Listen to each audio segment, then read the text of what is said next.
How's it going, y'all? Back here for another Storytelling Tuesday. And I'm actually back to fishing stories. I realize I do have three more tournament stories to tell. I figured I'd make it, the huge. Come on with the women behind me.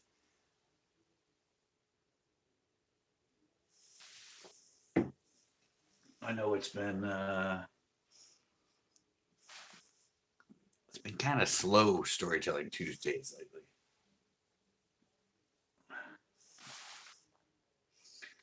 Don't actually know why.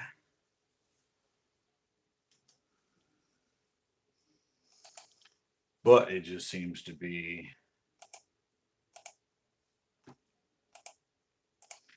that sort of thing going on.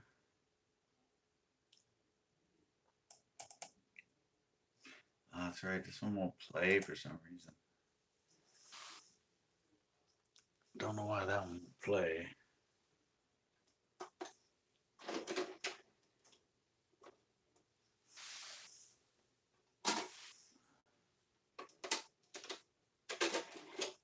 Oh. Oh. Oh.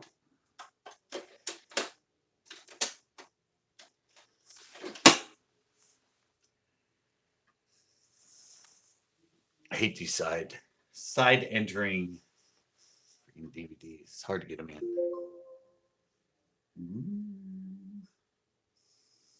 Well, it's another slow start. Doesn't seem to be much of anybody coming in here at the moment.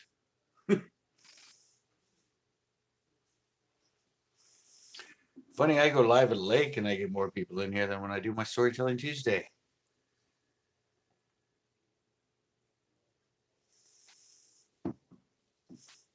That's just kind of weird.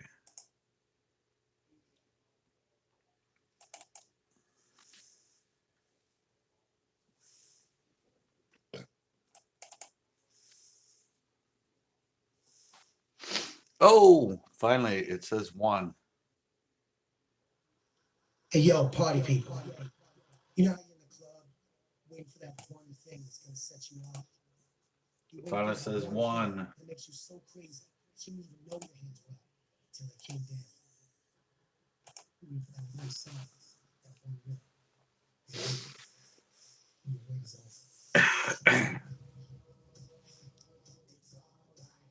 off. Cheers. Good. I was waiting for somebody to come on here. At least for the view behind me. I mean, if you're not coming on to see me in the story, at least you're coming on to see your weekly women. Oh, we got two. Hey, nice.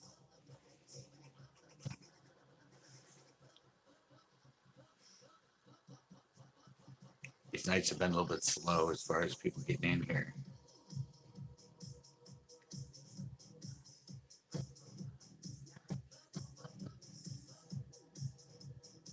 At least I get to listen to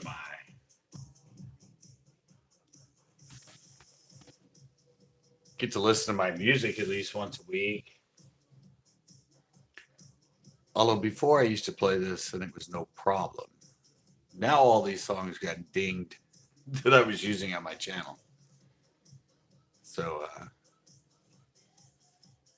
I don't know, kind of worries me now, but got them in the background, got them low. So hopefully they're not going to start dinging me for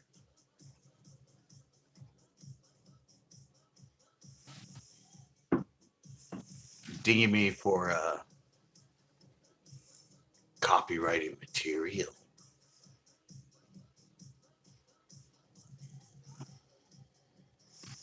Oh, big worm. Wow, he just didn't sit in the background. He actually stepped forward. Internet police, pretty much.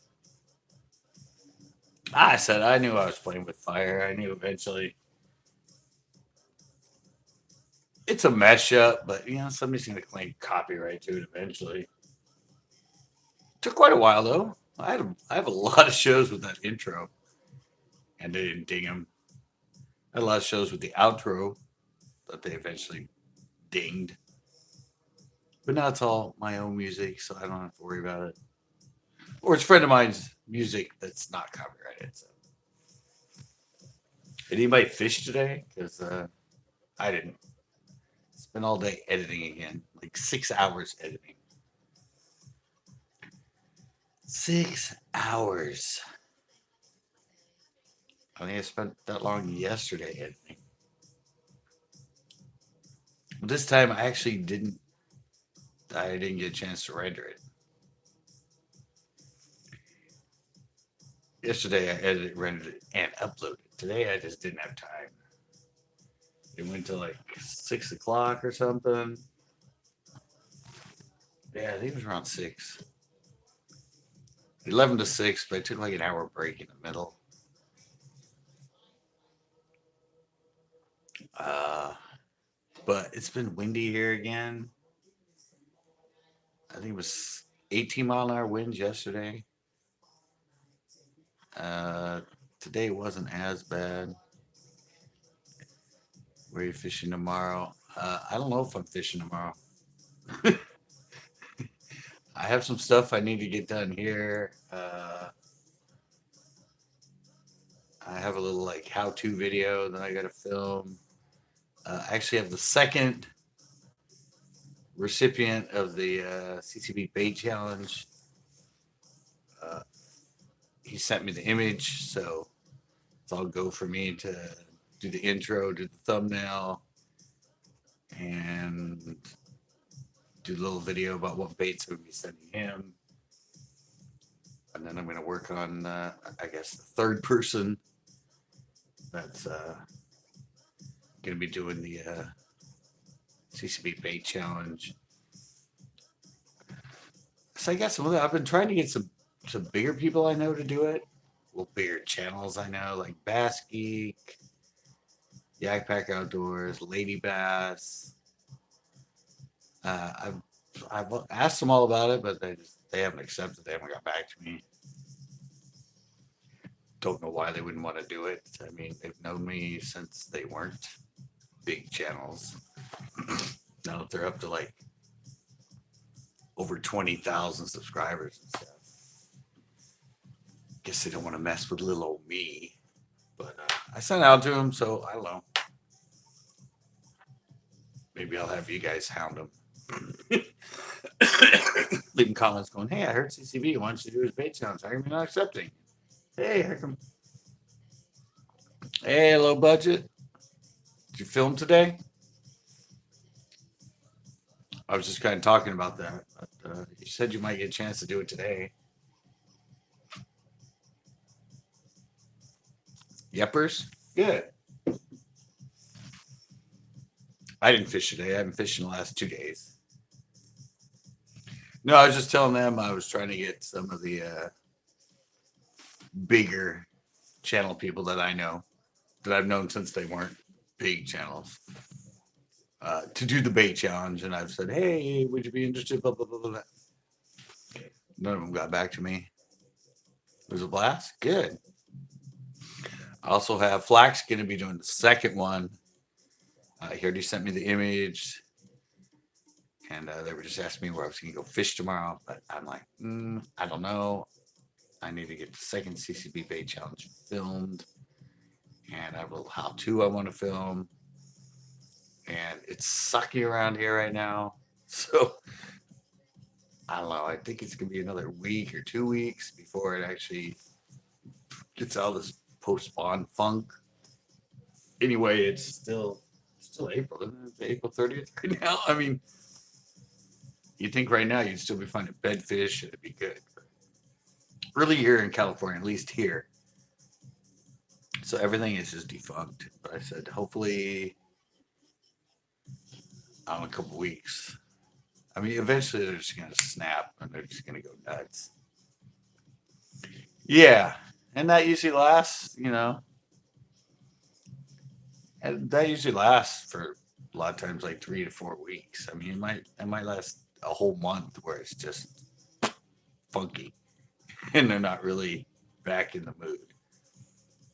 So yeah, hopefully we'll snap out of it, but that's kind of why I'm not in any rush at the moment to go film. I do have an invite from Michael Vila. Uh, when I was live on Sunday, he said, "Hey, you want to go to Coyote? I have a place I want to show you on his boat." I haven't emailed him. He hasn't emailed me. Hopefully, he jumps on it tonight, uh, so I can say, because he said he had any time during the week. So yeah, I might fish. At least Coyote had a boat. Never been a Coyote in a boat, so it'd be fun to go out on a boat. On that. A lot of places I've never fished. Actually, the whole freaking North Side Lake, basically, because you can't get to it unless you're in a boat. But I don't know. Maybe he hooks up with me. I don't have his email address. I don't know how to get it. Hopefully, I'll be able to. But that's a possibility. If not, I don't know. I said it's just everywhere I've gone. You saw the last two videos. Two fish, one fish. After 6 hours or more of fishing, so it hasn't been really enjoyable to go, over the hill. I used to go to the beach, try for the striper. The winds have been so freaking nuts. I think here all week there's still like 11, 12 miles an hour, and I hate getting up early to go down there and fish. I might just have to ante up and do it. I mean, not early for me. I mean, early for me, like go down there like 8 or 9. I get there at daybreak. But when I used to go there, I would go like 9 and fish till like 1. Usually around 1, and that was when the winds would start coming up really strong and the waves. But yeah, it's just funky around here. Glad you got to go out and film that though. So it was a blast. I said I saw what we were kind of practicing with the LTB box and that. But should be a good one.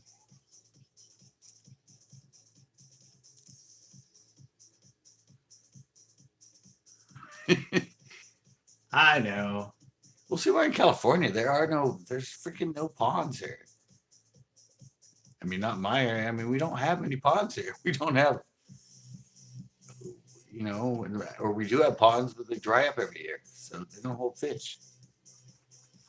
And the only other really way to do it is, sneak in the freaking golf course ponds and stuff. And I don't like promoting illegal stuff or trespassing, so I just don't want to do that stuff. I mean, it's easy, you catch fish, but just got to learn to grind through it.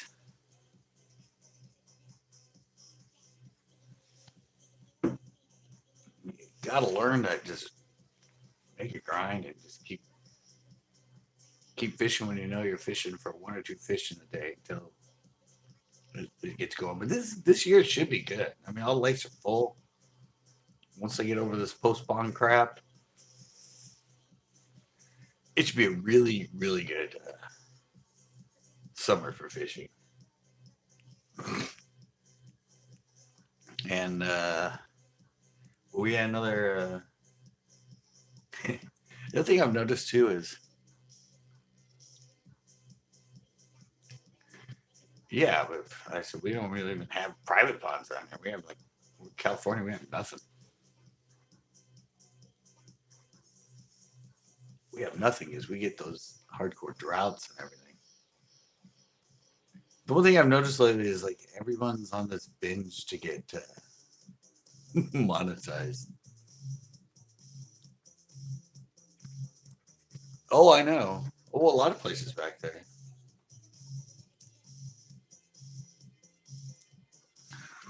This is in the house.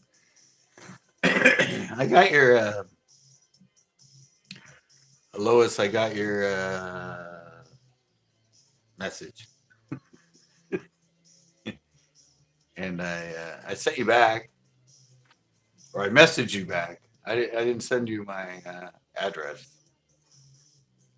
My address is actually on It's on my website. It's actually on my CCB Custom Baits website too. Actually, no, I think that one's defunct now. I don't think you can get to it. Hmm. Yeah, I think it's down.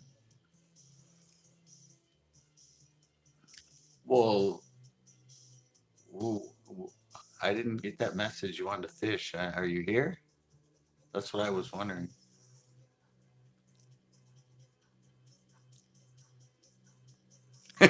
Yeah, the one I put in the bottom of the box, the sticker. Yeah, I think you can.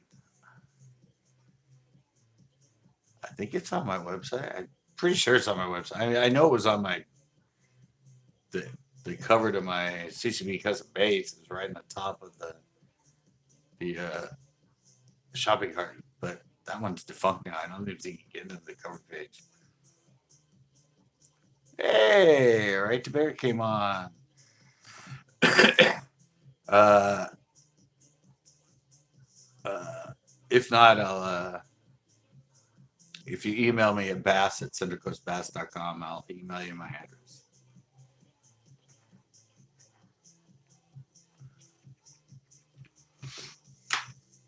Right to bear, I haven't seen you in freaking forever, man. Where you been hiding?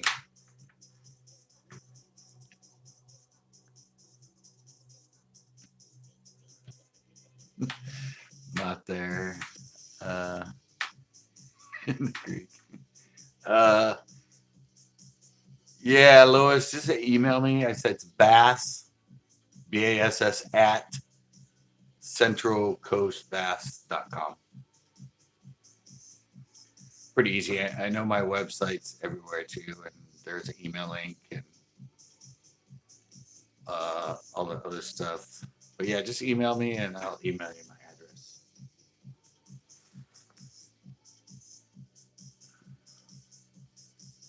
Perfect.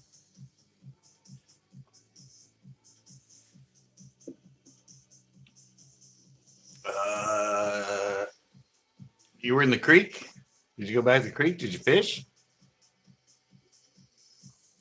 Are you talking Coyote Creek? Right? You said you were in the creek.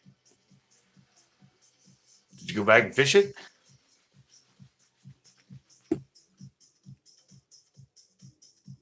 again?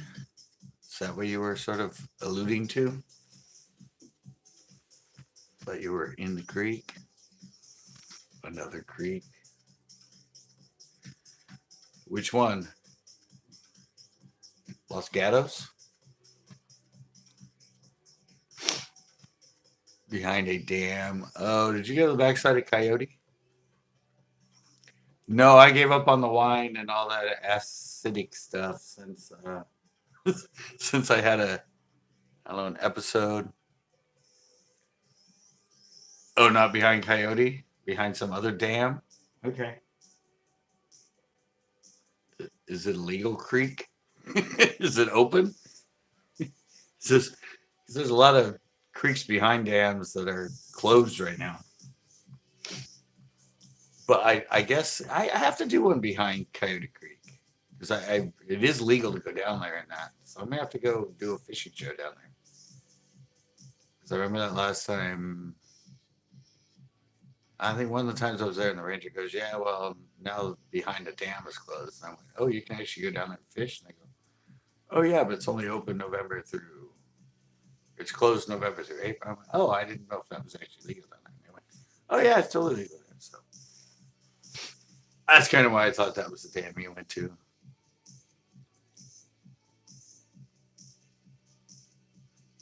It's too close. All right.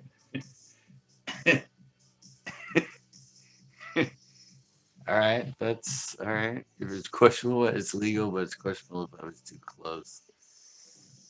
Okay. So it's an area that they say, oh, okay, I know where you were. I bet you I know where you were. Backside of Almaden, or the outside of Almaden.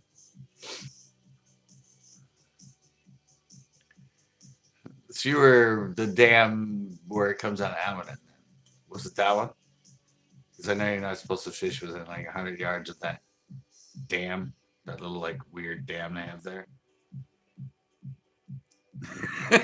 See, I know my waters.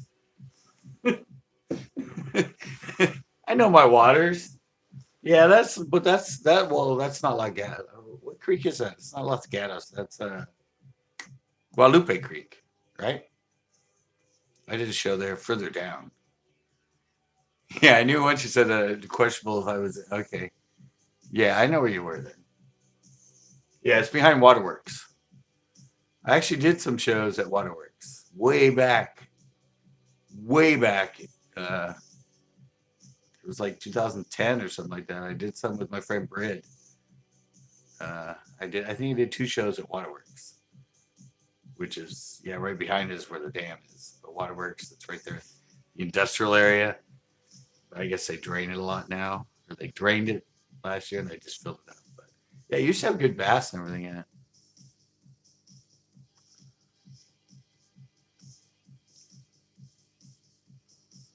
Nice. Yeah, I know where you were. Yeah, I never really. I actually did cast around in there, right behind it. Oh, good. Yeah, I casted. I kind of casted right. I don't know. I wasn't 100 yards. I was maybe 50 yards, whatever, from the dam. But yeah, when we were there, I kind of walked over that side and casted in some of those reeds. That's a cool place. I wish Waterworks. I wish I hadn't drained it. That was a fun little uh, lake to fish there, right in the middle of all the buildings and everything.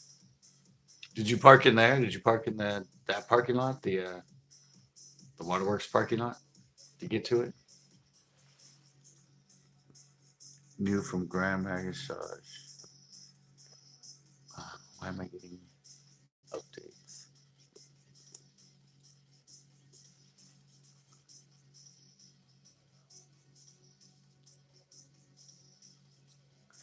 Oh, yeah, I used to get those every year when I lived in Slow on this side. This side? Yeah, my right side. Yeah, I think it was always on my right side.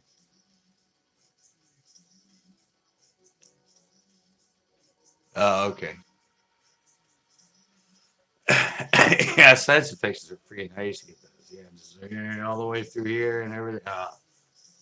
Intense, intense pain. Terrible.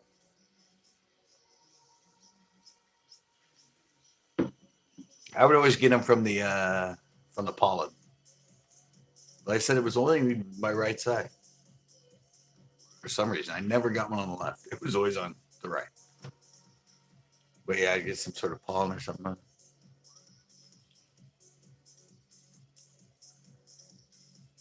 Yeah, they're probably getting ready to spawn.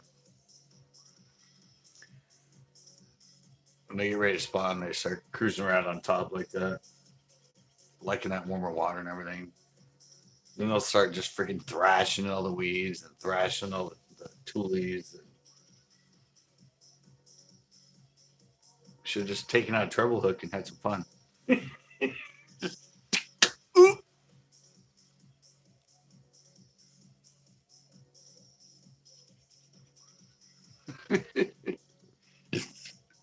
Don't get caught, then you weren't there.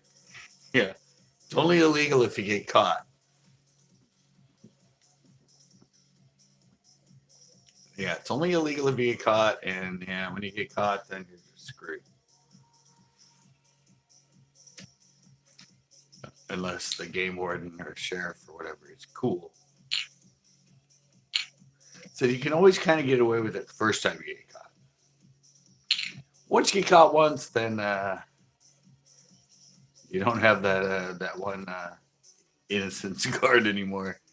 They're like, really? Didn't I talk to you about 6 months? And you're like, me?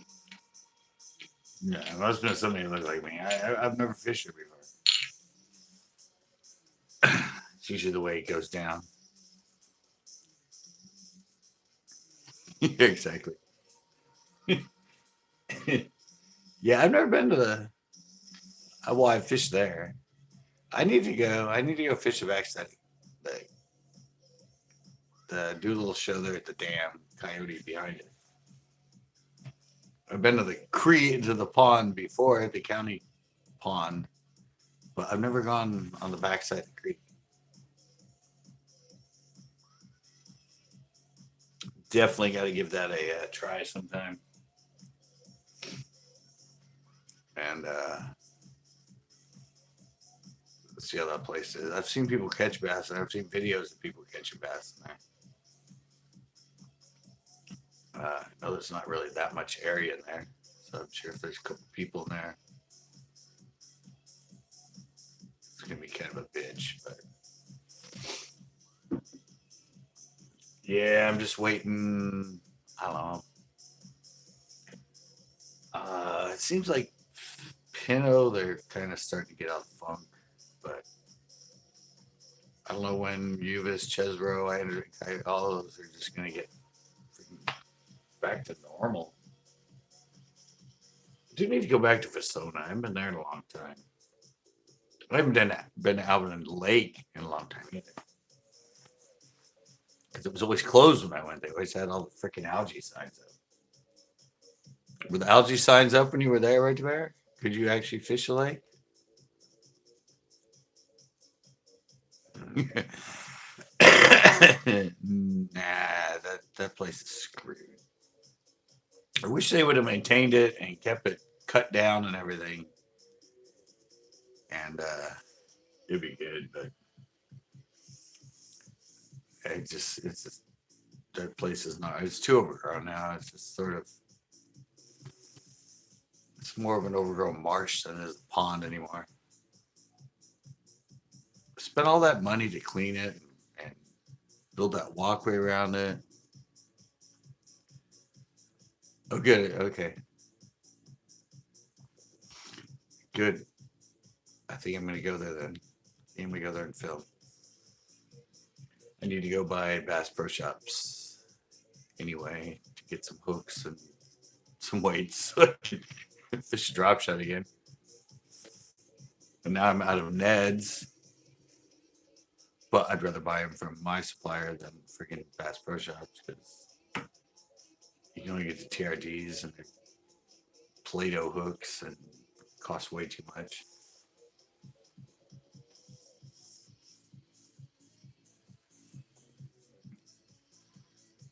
Come on, where's our people?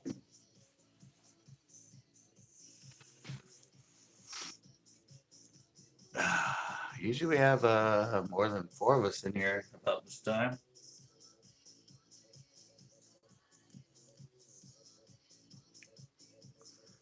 I think it's $48. Ford Monument Trail has a pond. I think I've been out to that pond.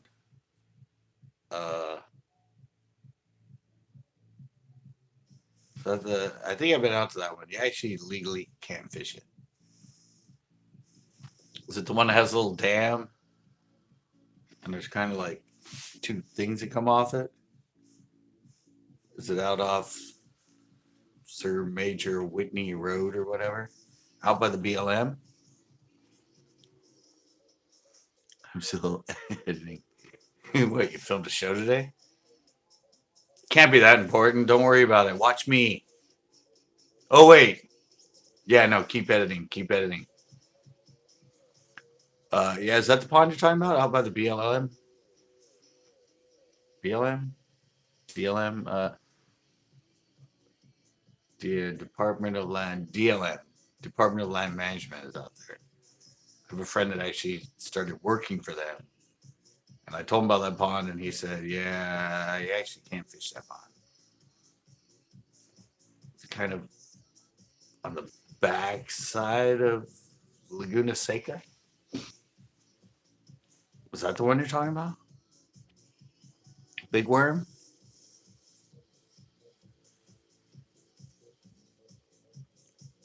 Is that the one you're talking about, though? Is the one where you go out there and like on the right hand side, there's all that fence that says do not enter live ammunition stuff, and it's a road. And I said the BLM is out there, or DLM, Department of Land Management. Yeah, they're out there. Yeah, I actually went out there and filmed. I think. Actually, no, I didn't film. I just went out there. BLM, Bureau of Land Management. There we go. Yeah, there you go. See, I got it right when you put that up. Yeah, yeah, that one actually has water. It's a yeah. There's actually a dam that has water, but supposedly there's fish in it. Supposedly some guy caught like a 13-pound bass out there. I went out there. It was really low because it was during drought. It was really deep, like where I casted. My line just went straight down. I was scared of falling in because it was very steep and very sandy. So I'm like, if I fall in here, am I going to be able to get out?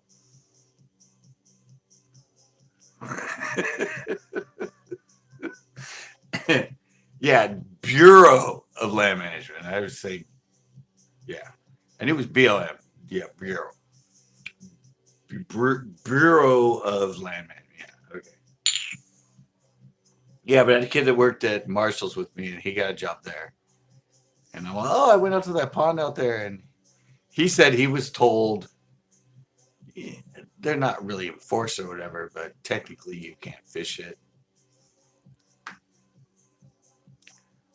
But I did. It was funny because I was out there and there was a guy that was from the BLM that was taking pictures for the catalog, and I talked to him. He came down. He was taking. I'm like, "What do you take?" He goes, "Oh, it's for the BLM for our catalog showing different lands and everything." And I'm like, "Oh, okay." And I'm like, "Want me to go fish here?" And he goes, "Oh, want me to go on the other side? Do you mind if I take some pictures of you out on that point fishing?" And I'm like, oh, "Yeah, sure." So I might have a picture in the BLM's catalog, and I'm actually fishing in a pond that's not legal to fish in, that they manage the land. So that was kind of funny. But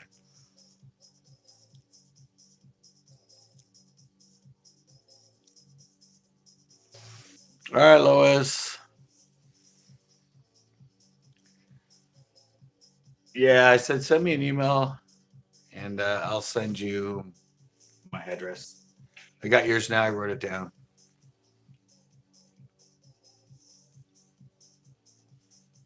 But bye, Lois. Thanks.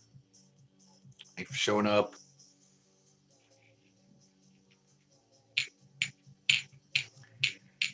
Yeah, there used to be a lot of ponds on Florida. There used to be a big lake out there.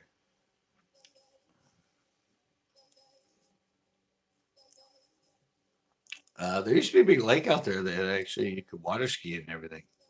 But once they closed Fort Ord, the water was supplied by NorCal Water. Oh, there's Jay Jones. Jay Jones in the house. And we need Jess Fish. We need Chris. There's a lot of people that just haven't shown up yet.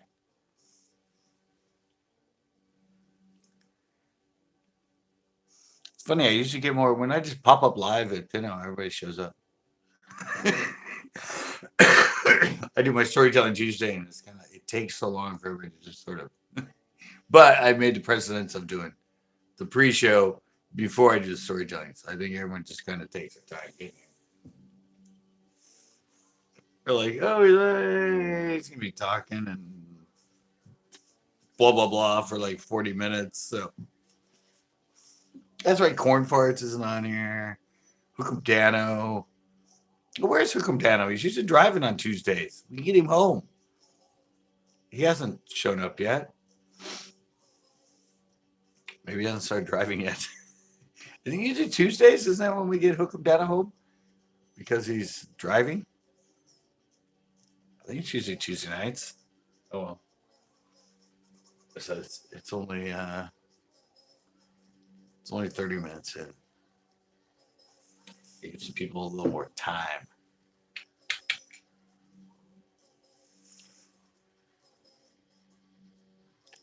Yeah, okay. Yeah, he's driving home from San Jose or something.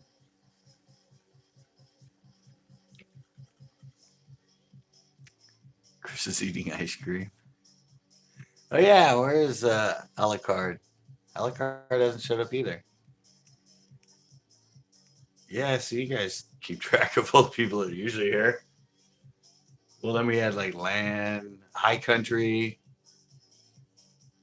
Uh, yeah, I know. Sometimes we have, like 15 people in here, 12, 15 as a high. I think 18 is the most I've ever had on live. I think it was for like, I think that was for an announcement for a giveaway winner.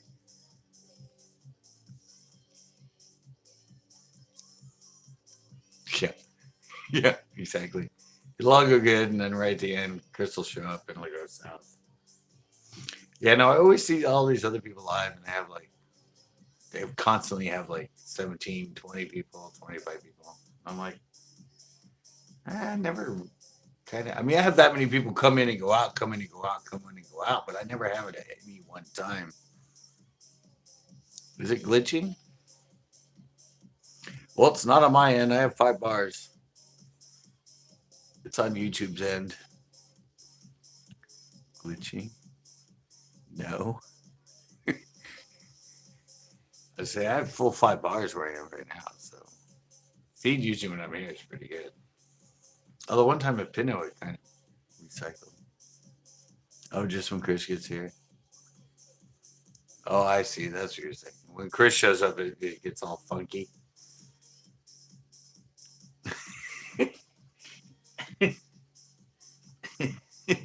I'm glad he's not here. He's getting hard to fish with now. Since he started that job where he works like 5 days a week and like does like not the radio station, he actually does like farming kind of stuff and stuff like that. Now he actually works like Monday through Friday, sometimes Saturday. He works 8-hour days.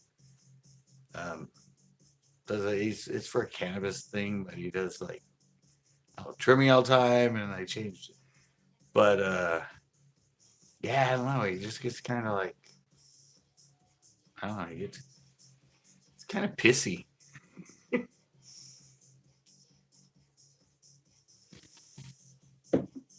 cranky.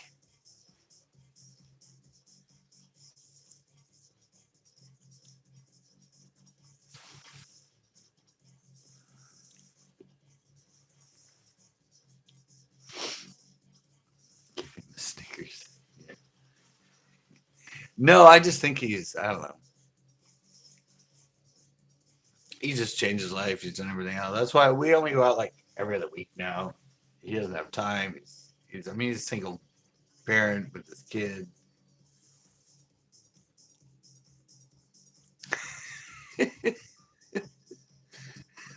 Really?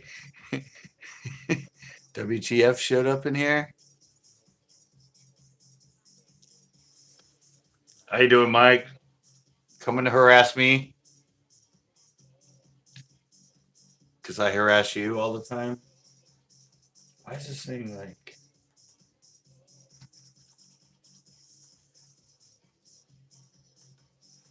Sorry, I notice you can't see a lot of the chicks. It's too bright in the background. Past apple pie. I sure did. You just came to see the chicks. You like my background slideshow. I know it. Glad to see you, Mike. Well, everyone's disappearing now. What happened? People are falling out. I haven't even got to my story yet. This is still just like the pre-show. And YouTube suddenly like dropping people out like flies.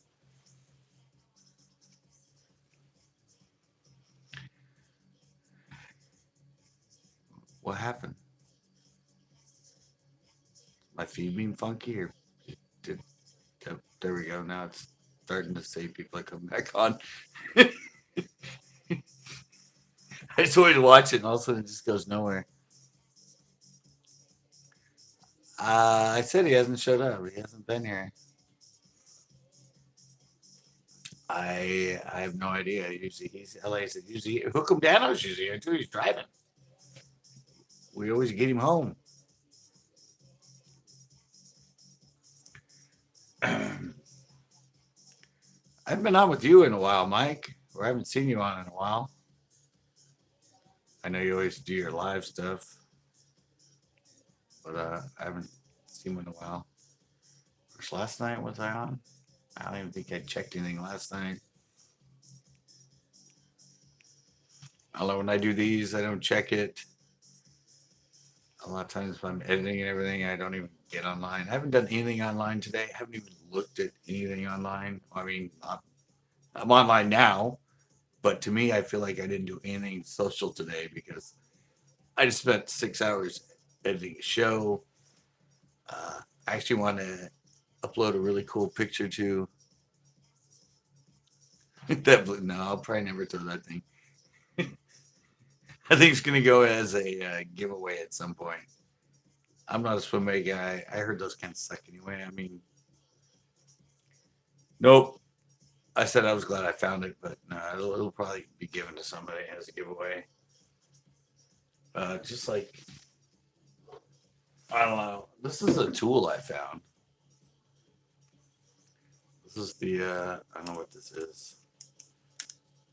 It's the Ozark Trail, I guess. I don't know. It's pretty damn heavy duty.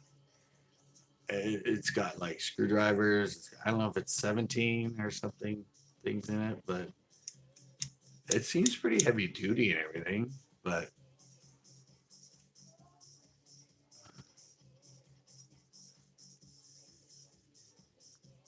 you can fish. Wait, what? You can fish where? Where'd that come from? Right to bear? What are we talking about?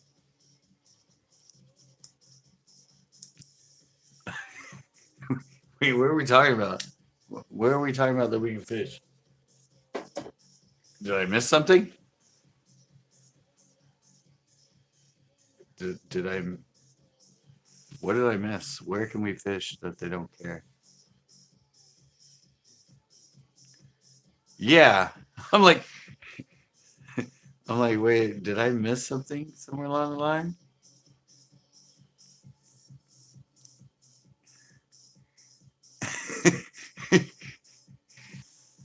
Did I say something about fishing somewhere?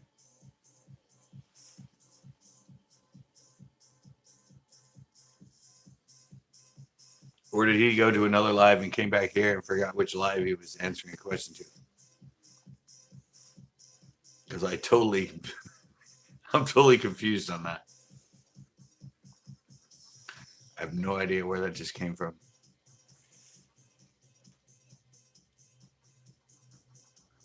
Are we gonna get an answer? We're back up to 6. We had 6 at one point. Now we're back to 6. Oh, now we're down to 5. Oh, now we're back. I don't think everything out here is being slow. I'm not getting any responses again.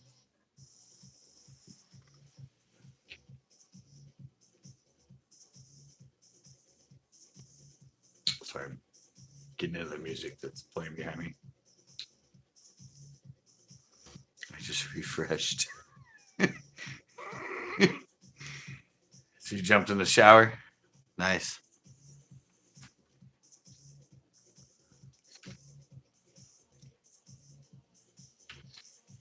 Like I said, I don't know. On my end, I'm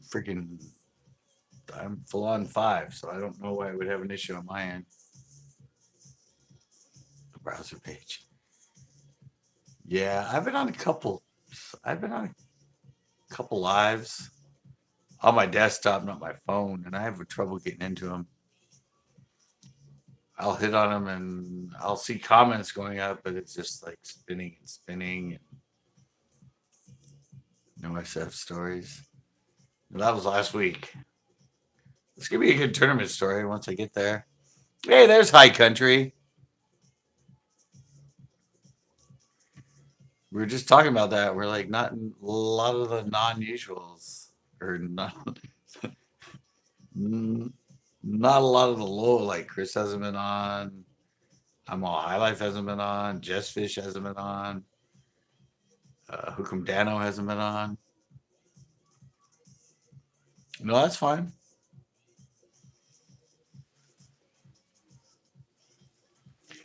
It's been hectic. I don't know. It all comes and goes. It's all sort of up and down. People are here, people aren't.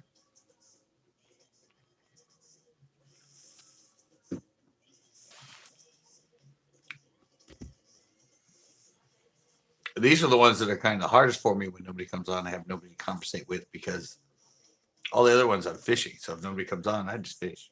I'm like, doesn't matter to me. If I look back and like nobody's there, I'm like, fine. I just keep fishing. It's when I'm in here and I'm getting ready to do a story and then I'm like, doesn't really matter anyway because most people end up rewatching anyway.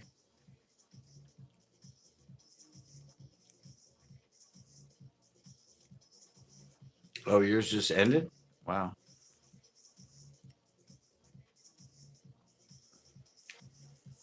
Wow. Glad we don't have seasons here except for certain lakes and stuff. I mean, well, we have seasons for boats on lakes around here, which is weird. Even if they have water or not, they have a season for them. But fishing wise, here we pretty much, except for a few of the rivers and creeks, we're pretty much all year here in the U.S. I said we have some lakes and rivers that are only open March to December.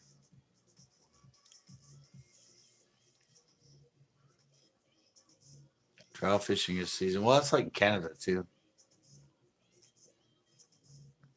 Yeah, well, same thing in Canada. Canada, like, you can't fish for bass in the winter. Bass is opening in June, I think. Well, I watch Lady Bass usually, but I think June through something. But yeah, they have a season for bass, and I think they have a season for trout. Or maybe I don't know. But here we just have certain waters and the ocean too. I mean, rockfish and lingcod are December through March. You can't fish for rockfish or lingcod in the ocean. You can fish from for shore. You can't fish from in the ocean on the boat. Salmon season we have. Striper there is no season. Pinot, I don't know when I'm going back to Pinot. I'm supposedly I got an invite to go to Coyote on with Michael Avila on his boat. So he was open all week. So I'm gonna try to get hold of him. I was thinking about yesterday. Actually, yesterday I was thinking of going live Pinot in the evening, but 18-mile-an-hour winds. Uh, I was editing all day, so I just stayed here.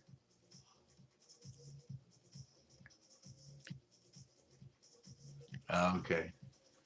Well, all ours are open. It's just we have droughts, so I don't know. It's just weird for me when people say, "Oh, bass season hasn't opened." I'm like, "Season for bass? We don't have a season here. We don't really have a season for a species except in the ocean. In freshwater net, there's not really a season for a species, but there's a season for creeks and rivers because the native salmon, everything go up to spawn, and so they're off limits. Even if you're not even fishing for that species, they're off limits altogether, which makes no sense. I think they just like to have an excuse to write tickets. So they put seasons on things that are kind of meaningless.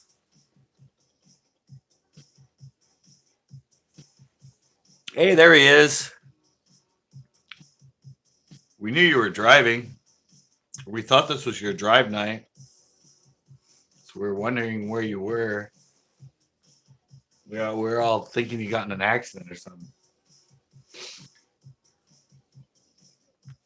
We're like, where's Hookum? Isn't this his driving night? Isn't this the night we usually try to get him home? because he needs to go drive. And then he didn't show up, and we were all just devastated. We were thinking you crashed. He just didn't have reception where he was.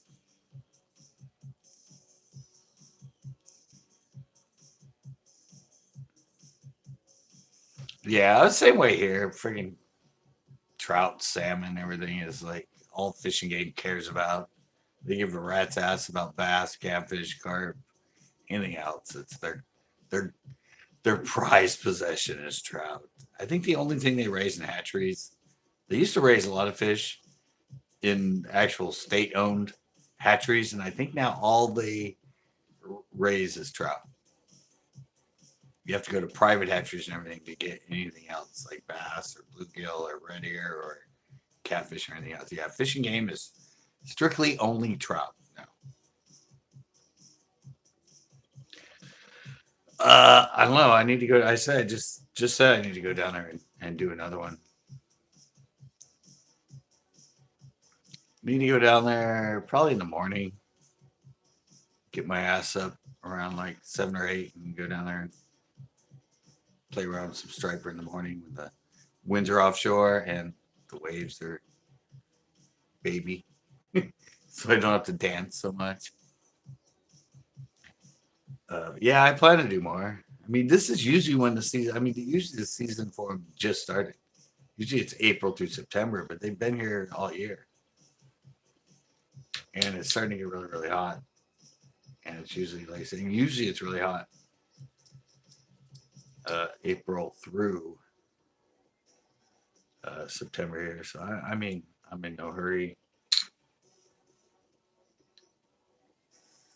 It's not the it's not the funnest thing for me to do, dance with the waves and stuff. But I said if I go in the morning, it'll be a lot better. So I need to plan to do that. But I have like a lot of stuff on my plate right now because I'm doing all the I'm doing now the CCB bait challenges. Um, I've got to get back to doing more of my tips and tricks and my about bites. I have some how tos coming up. I have a lot of stuff. I'm I'm running low on money. I'm running low on my budget to get this thing going to the fact that I can make some money on this. Otherwise, eventually I'm gonna have to go back and get some sort of job, which will obviously take away from my time to just go do whatever I want.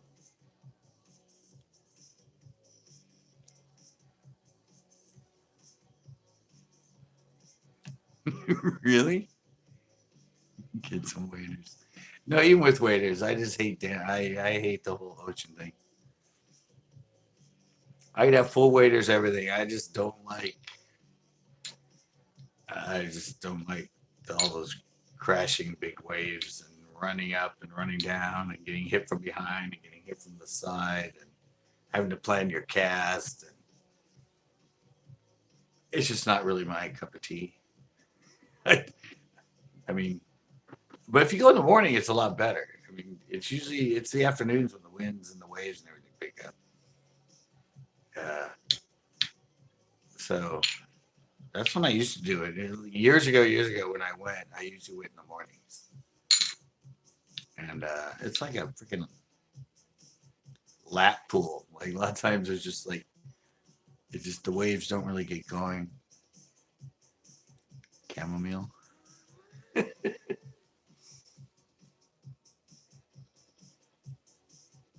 Yeah, it's not the matter of having the waiters on. I just like going out in the ocean in a boat. I don't like that either. Or kayak fishing. I don't like kayaks. Like, I don't know. If I'm going to a lake and gonna fish, I want to be in a nice like 21-foot stable Ranger or some sort of nice stable bass boat.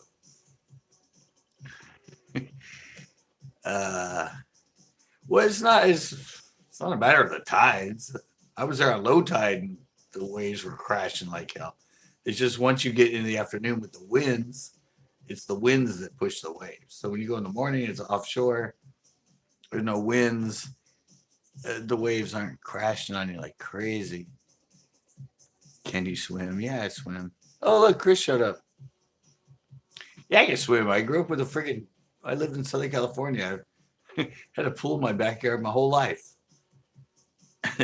But swimming in the ocean with cross currents, and if you have a heavy jacket and heavy everything else, plus friggin' waders or boots, and I mean, swimming in swim trunks with no clothing on is great, but getting swept in the ocean with a riptide and waves hitting you, and if you have all this heavy stuff that suddenly gets soaked, and now I'm like old, yeah, I would die.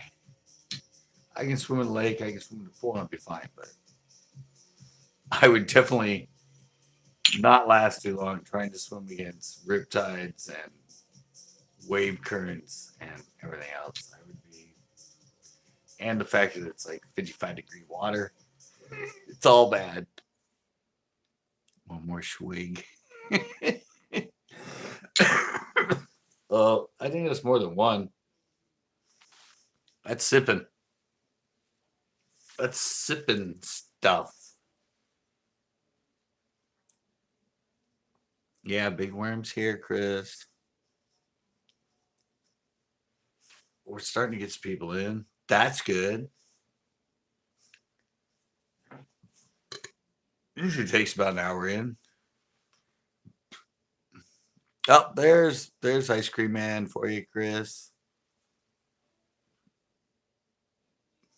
Nice hat. Oh, this one? Yeah. Some asshole gave it to me a while ago. He used to be cool, but he's getting kind of, I don't know, he's getting kind of cranky lately. But yeah, I like the hat.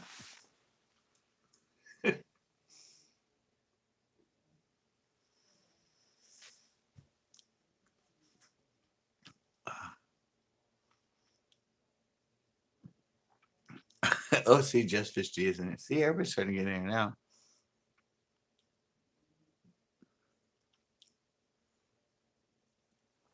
No, I wasn't skating pool. No, we used to actually pool. Actually, we drained it one time, and my dad wouldn't let me skate it. He drained it to acid wash it and all that, and I wanted to skate it, but he said no. He said no, I couldn't skate it. He didn't want me to like mess up the coping and anything else. It was really cool. It's kind of like a peanut pool, like a or like like a butterbean kind of egg pool, and it was 8 feet deep. And the transition seemed nice because I was swimming. I kind of like go down the walls and check it out. But yeah, my dad. But our neighbor, their pool, they emptied it, and we got to skate that. That was kind of fun. But it was like quick transitions and a lot of vert. Yeah, no, I swim all the time. I live in LA. Like all my friends, well, two of my other friends and I, they all had pools. So yeah, I grew up swimming. I have no problem swimming, diving boards and flips and all that other kind of stuff. Yeah, I even swam in the combi pool at Pipeline, the famous combi pool at Upland Pipeline. I swam in that. They filled it up halfway to cure the cement. I actually swam Pomona Pipe Pool for a while. One of the end pools in the summer, they would fill up and keep chlorine down in it. So because it was so hot, it was like 100 degrees and all that on it. And we would swim in that. Yeah, it's just the ocean with currents, and it's like I wouldn't want to swim in a river, like go into a river that's flowing and try and swim because I just get taken downstream and die. It's not the swimming itself. If it's a stagnant, like a lake and stuff that's not moving and flowing, I have no problem swimming. I used to swim off my bass boat.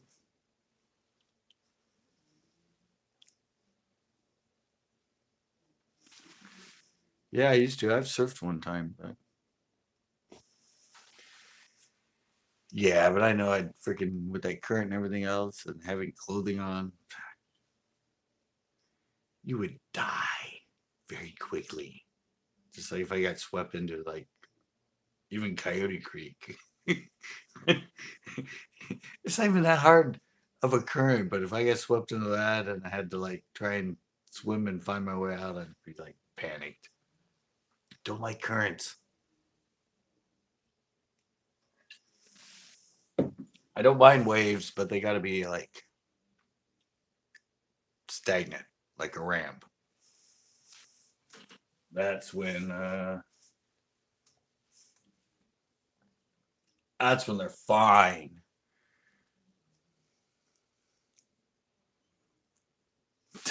Swimming in Finham. No.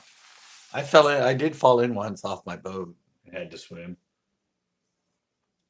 Um I had to swim up and get back into my boat. That wasn't fun at all.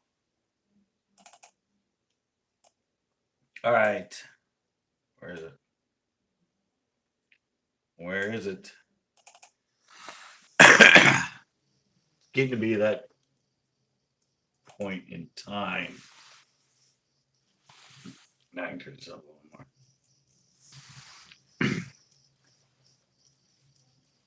Okay, we all know what time that is.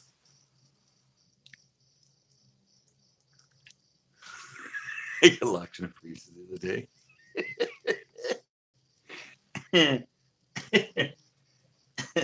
Was it a like a walk-in one or was it like a floor square one? A vertical or a horizontal?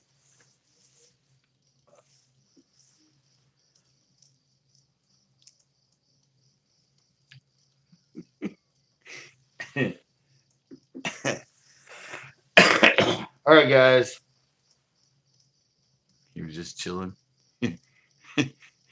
chilling, and walk-in. Yeah, walk-ins are scary, especially if they have a door on the inside. Yeah, it's pipe time. It's storytelling time. Banjo time. 5 degrees.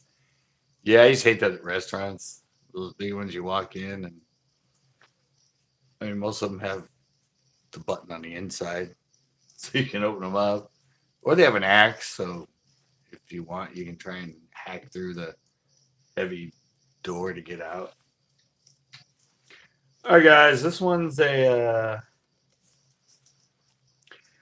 another tournament story. I know I kind of went away from we did SFs and some of the others, and I have some more of those, but I realized I have three more tournament stories. This one was actually for Gold Coast bass.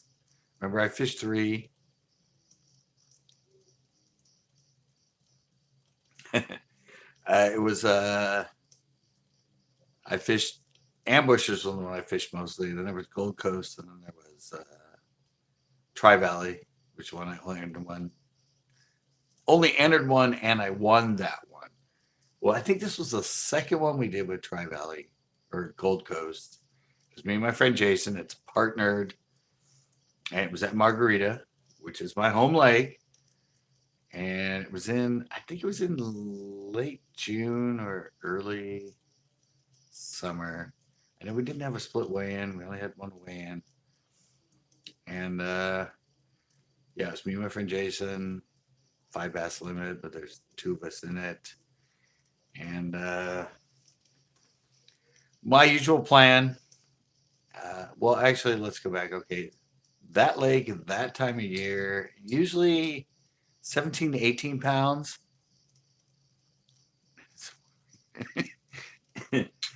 Usually that time of year with that lake, 17 to 18 pounds will usually win a tournament. Sometimes it's 20 pounds. Well, I've been there. It's my home lake. Obviously, I've been fishing a lot. I've been averaging somewhere between there, 17 and 20 pounds for my 5 fish limit. And so I convinced my friend Jason because it's a team tournament. So he has to go with me. We only fished three of them.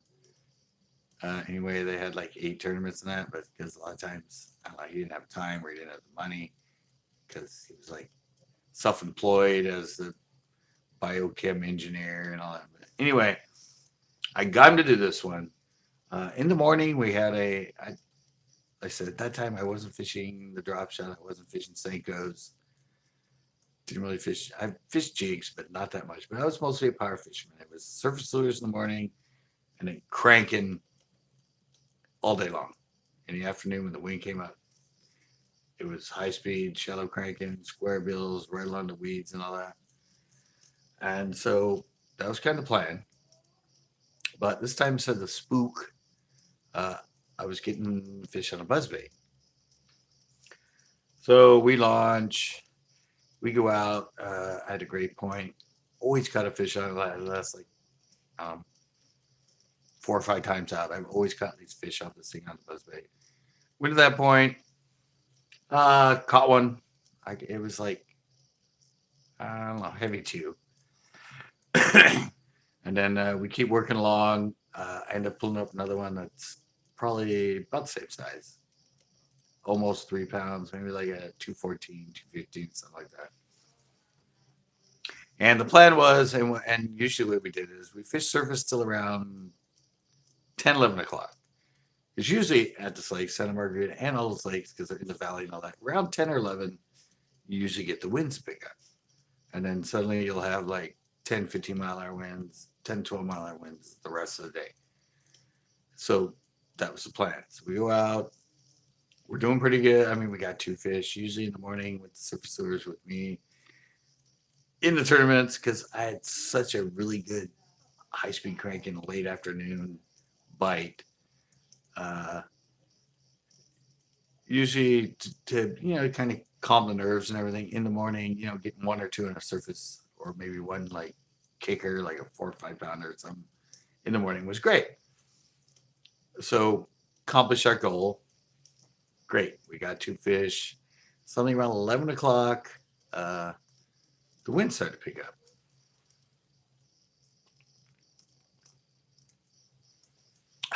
Drink time.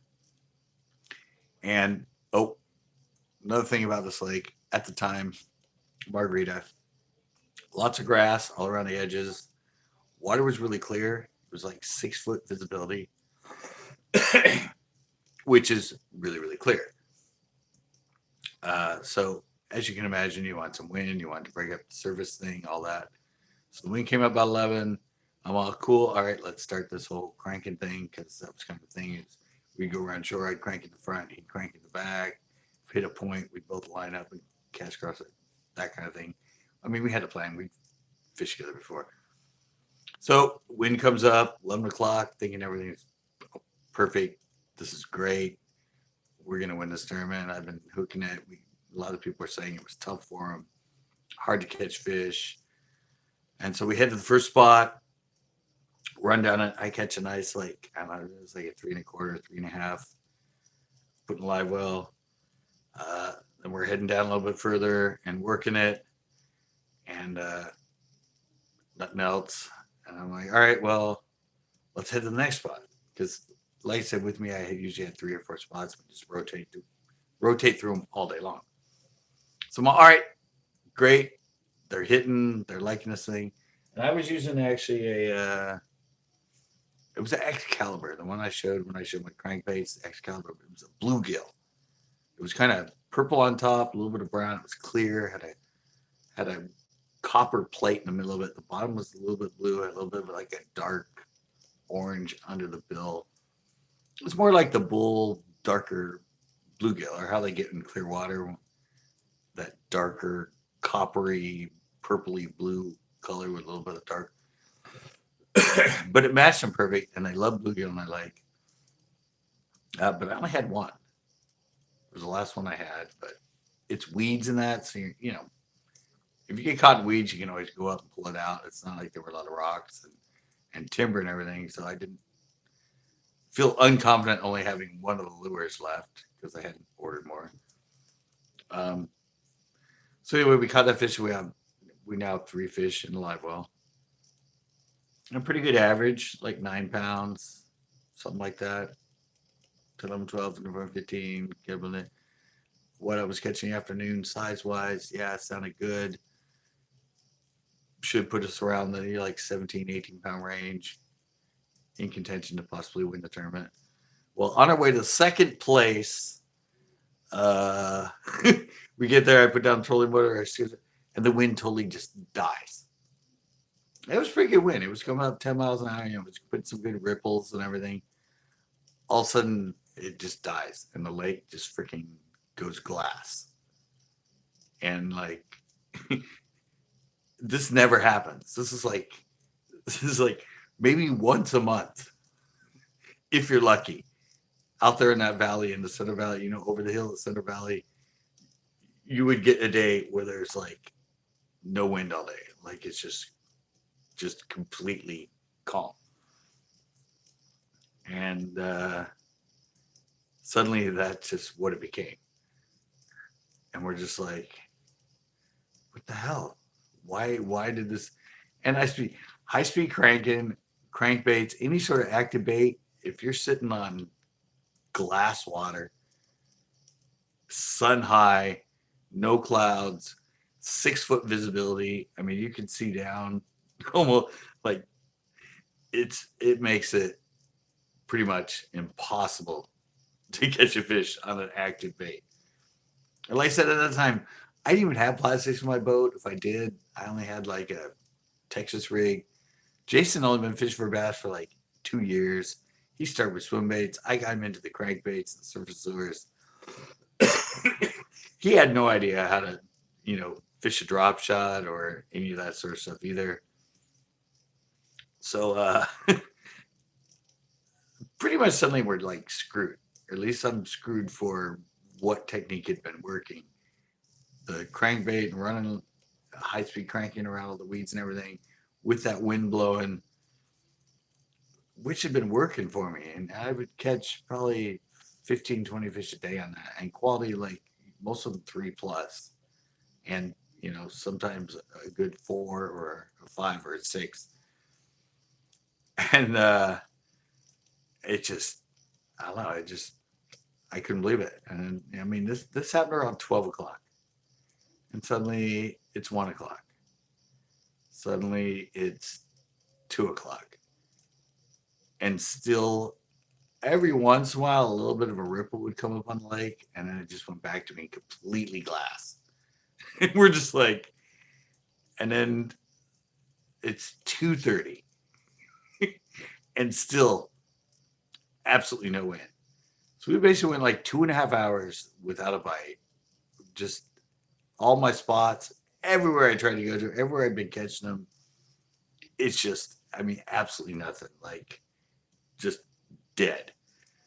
Finally, we go to this one spot. Wind kind of comes up around. Our weigh-in was at 3:30, by the way, so that's why 2:30. So there was only an hour left. And suddenly, we go down right across from the launch. There's this one kind of good spot, and the wind kind of came up a little bit, at least enough to do a little bit of a ripple on the water. And we kind of came around the corner. We were casting. Somehow we crossed each other. We ended up getting tangled. And bring it up. It took a while. They got twisted and that. We untangle it. My friend Jason, he's like, oh, he checks his line. He goes, oh, I got a nick in my line. I better reach high. Since there was instead of me checking it, because I only used 12-pound mono, I just kept casting. I kept casting, like, dude, we don't have much time. You're going to spend the time to like reach high, which isn't much time, but still. Anyway, I was panicked. We only had 3 fish in live at this time. I had a streak of first 2/3 going. I wanted to keep it going. And so that happened. Like I said, he found a nick in it. He retied. I didn't. We looped back around. We're casting along, and all of a sudden, I'm casting out. I'm just like high speed, high speed. My line just stops dead. I go to set the hook. It's so clear in that I can see the fish. It's probably a good 3.5, 4-pounder. I see it turn sideways. As I go to set the hook, it turns and my line snaps. Obviously, because of that tangle and everything, mine probably got nicked. And like I said, I didn't take the time to do it. So yeah, I'm like, oh, good one. And I see him, and then snaps, and the line snapped, and then I snapped.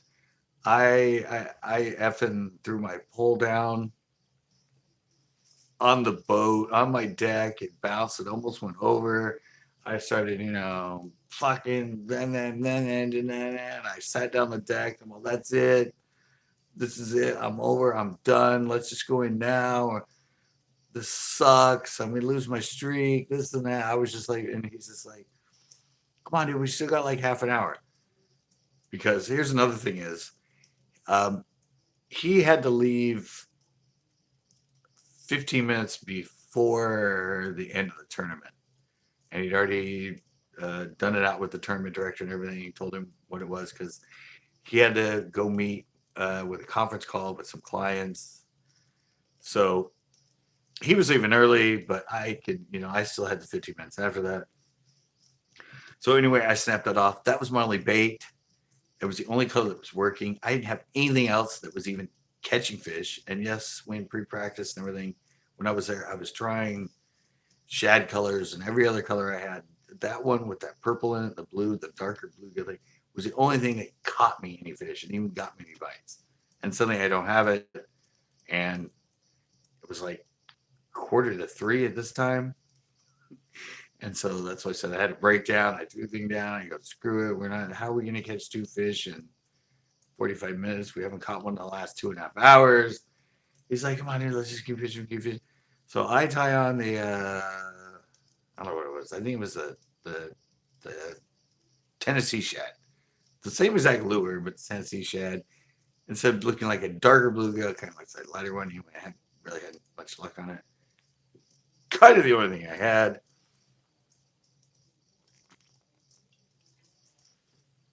So I throw it on, and then we kind of go around the corner. All of a sudden, Jason hooks one on his crankbait. I don't even know. He was using a lighter one. He wasn't getting. I was the one that was, at this point, only caught the 2 fish throughout the whole day.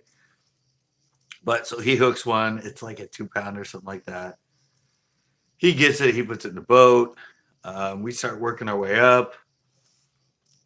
He's like, dude, I got to go. It's like 3:10 right now. And the launch ramp was only like, it was right across. It was like less than 5 minutes. I'm all okay. Yeah, you really, really got it. He goes, yeah, dude, I got to make it home. I got to do this stuff. This is business.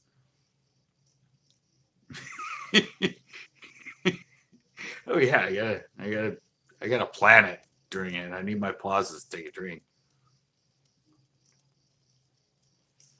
Now that you gave me that, I get the other pause. So I get to take another drink. So anyway, I'm like, all right, yeah, we're done. That's it. Um, my streak's done. We only have 4 fish. There's no way we're gonna, make the top 3. Damn it! Why the hell? How does this not have wind? There's always wind here. I've I've been fishing this lake for like, I think at that point like 6 years or something. I'm like, this is very rare. You never get a day that there's absolutely no wind and blah blah blah. So I take him across, put him on the dock.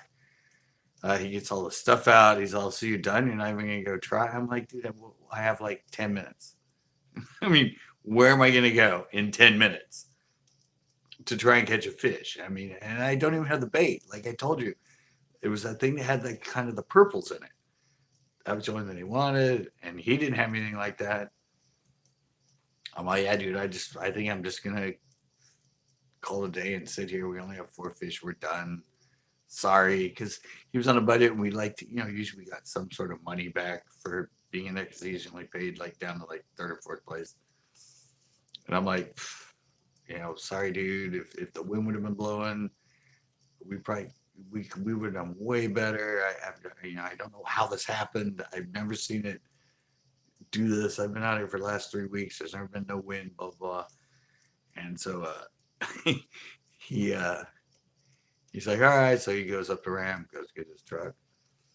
And so I'm sitting there, and like I said, I have like 10 minutes, but there is that one spot that we just came from. That is just like 20 seconds across on on plane or whatever. It's only like 30 yards across to the other side of the lake.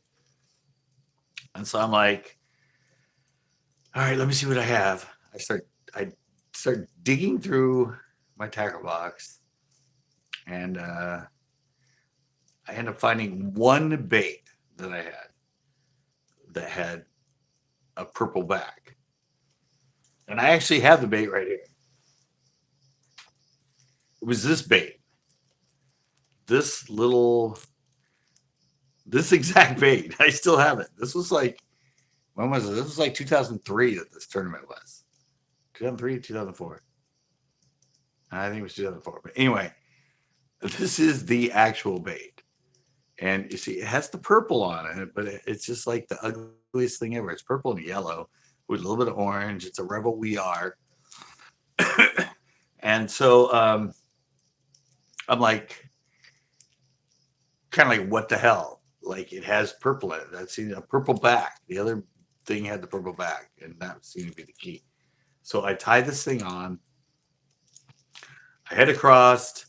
I whip around, and it kind of, where we caught him kind of comes up, and there's kind of a point, and it kind of comes back in, and it kind of comes out to another major point. And there's weeds. Like I said, there's weeds out like 6-7 feet from shore. Wind kind of came up a little bit. So I go back in, I start up around the first point, and I hug this thing kind of down into the little cove where it kind of goes in before it turns to go out to the other major point. And I start high speed cranking it back, and it just stops dead. I'm just like, oh, Jesus. And it starts taking out some drag, and I'm like fighting it, and it comes in, and it buries itself like into the weeds. And I'm like trying to get out. I'm like, come on. Oh my God, this is a good fish. Get out of there, get out. I had to go over with the boat. I had to reach in and follow the line down.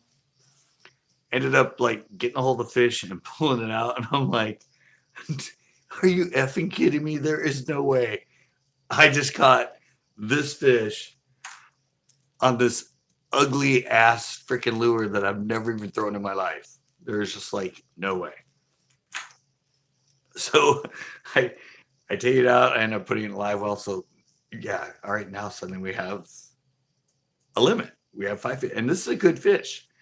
And I'm like, so I head across, and right now, like, everybody else is starting to come into the launch ramp area and everything. And I'm talking to him. I'm like, oh my God, guys. They're like, where's your partner? Where's your partner? I'm like, oh, he's not in the boat. You know, I was kidding with him. I'm like, he was there just a minute. What? Did he fall in? Like, where is he? And they're like, what? What's you? And they were kind of panicking. I'm like, no, he had to leave early. Don't worry, they have. But anyway, I'm like, dude, I just went across there and threw a bait I've never caught a fish on in my life. It's the ugliest. And look, and I pull out, and they're like, oh my God, dude, how'd you catch that? Like, that's a good fish. I'm like, I have no idea. I wasn't even gonna fish again. It was like 5 minutes left. So go up, do the weigh in. And remember, Jason had left. Jason had no idea. He thought I wasn't going to go back out. He thought we only had 4 fish. He thought, like, you know, no return of his money, nothing like that. And, you know, it was done deal. Probably ended up in like, I don't know. I think there were like 20 boats, probably like 10th or who knows, 18th or whatever. And so we end up weighing in. I weighed in. I came back down. I was at my boat. And I wasn't expecting anything because, you know, that fish was a good fish. But we had a couple good ones in the morning, but we had that one that was on like a pound and a half, whatever. So I didn't think we were anywhere in contention to be first or third or anything like that. And so I'm down the boat. I'm kind of putting my stuff away. And a couple of the tournament guys I know come down. And they're all, fucker. I'm all, what? He goes, go up there and claim your big fish prize. I'm all, what? He goes, yeah, that fish you showed us ended up being big fish of the tournament. I'm like, really? He goes, yeah. And you ended up in 3rd place. I'm all, really? How'd we do that? Like, yeah. And so, yes, I went up. We got, I don't know how much. It wasn't that much. It was like $100, $150, something like that. And so, yeah, I go take it. And So I go home, do everything, go home, and then, well, actually, I went back to my store because I had my store at that time, and I would close it and say I had tournament open evenings. So I went back to my store. So they were like 7 o'clock, something like that. The phone rings. It was Jason, and he's like, how'd we do? And I'm like, dude, not good. Obviously, we only had 4 fish. I mean, sorry, man. I feel really bad. I'm just, I mean, I told you, like, don't worry, because like I said, he was struggling and everything else, and I was one that we gave him to pitch in to do the tournaments, assuring him that don't worry, we're gonna get our money back, or you get a little bit more than that. So I paused on that, and I went, and then finally went, oh, by the way, I have some money for you. And he goes, what do you mean? I'm like, and then I told him the story. I'm like, oh, by the way, in that last 10 minutes, I went back, ended up hooking. It was actually a five. I think it was a 5.6. It was almost 5.5 pound bass that I caught on this freaking ugly ass thing that I'd like never even thrown before that, and I've never caught another fish on it since. But and he's like, what? No way. Yeah. So yeah, that's my story of the last minute fish. Last minute fish on a bait that all I could think of was I needed something with purple in it, purple back, because but yellow, purple, yellow, and I mean it just makes no sense. I don't even know why they made this color. I mean, it's got a little bit of black on the side. No, that's purple. No, it is kind of black. But yeah, isn't that the ugliest thing? You would never expect, and it caught a 5.5 pound freaking bass out of nowhere, and ended up saving a tournament for us, and that kept my streak alive of first through third and 11 tournaments straight. So it's good to get that off my chest. That story has been monkey on my back for a long time, guys.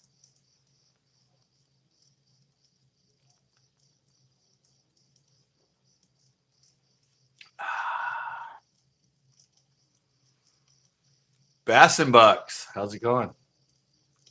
Uh, Not much. Just got through with the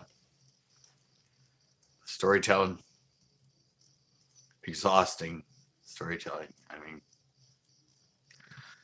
it's like uh, it's like a workout to do the whole and to remember it and to tell it the way I tell it, just and to take drink breaks at right the exact time during it. Yeah, I almost called it Never Give Up 2.0. But yeah. Well, that's why my friend Jason ended up calling me what, last cast Scotty or something, because a lot of these tournaments and it's suddenly I catch something that made a difference like within 15 minutes of the tournament or something. But yeah, I know. I said I was all poopy once. I mean, I threw a huge. I mean, any of you have seen the AP one where he caught that one and went nuts on AP when he said it was a 10 pounder and threw it and hooked the jig into AP or into John B and all that. Yeah, that's. I mean, I just freaking threw a tantrum. I mean, I said when I snapped that thing off, I just slammed my body. It almost bounced over in the water, but and then I don't know, I was kicking things and that, and I just sat down. I'm just like, yeah, I went berserk, but pulled it back together. Went out for the last 10 minutes, whacked the big bass of the tournament, and got us in third place. So yeah, that was a fun one. On that, I said, it's just so funny that I still have that bait. This is the exact bait, and I don't think I've ever thrown it since. It's just been sitting in my box, and it's still bent, as you can tell. I don't know if you can. I think you can kind of see that. See how the eyes bent a little bit? It's because I had to tune it. Because I told you I reel it so fast that you have to tune them. So yeah, I actually spent the time to tune it, evidently, because it is bent to the right, which made it run straight.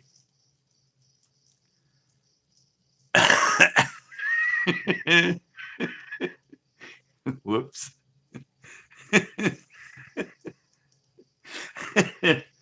uh, that's funny.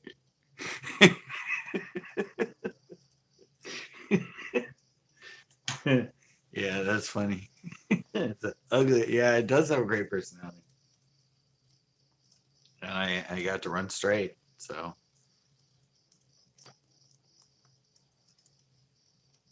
I said I'd try everything. It was just that some with that purple. But bluegill kind of when they get lighter now, they kind of have yellow in them too. So maybe that was sort of the trigger, and they have orange in them. So it was a gamble. The one thing I had that had sort of I don't know. I don't know why that freaking big ass fish hit it.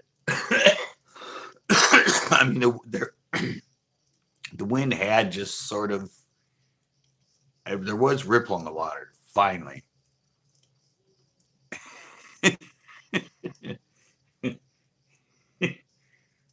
Yeah, and there was at that time right at 3:39. It was right before, but there was a little bit of ripple, which is the only difference of all day where it was slick. But I don't know. I just couldn't believe it, and the fact that it tangled me up and got stuck in the reeds.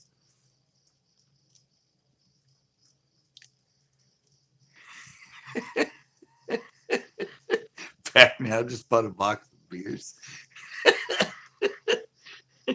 They sell them by the box.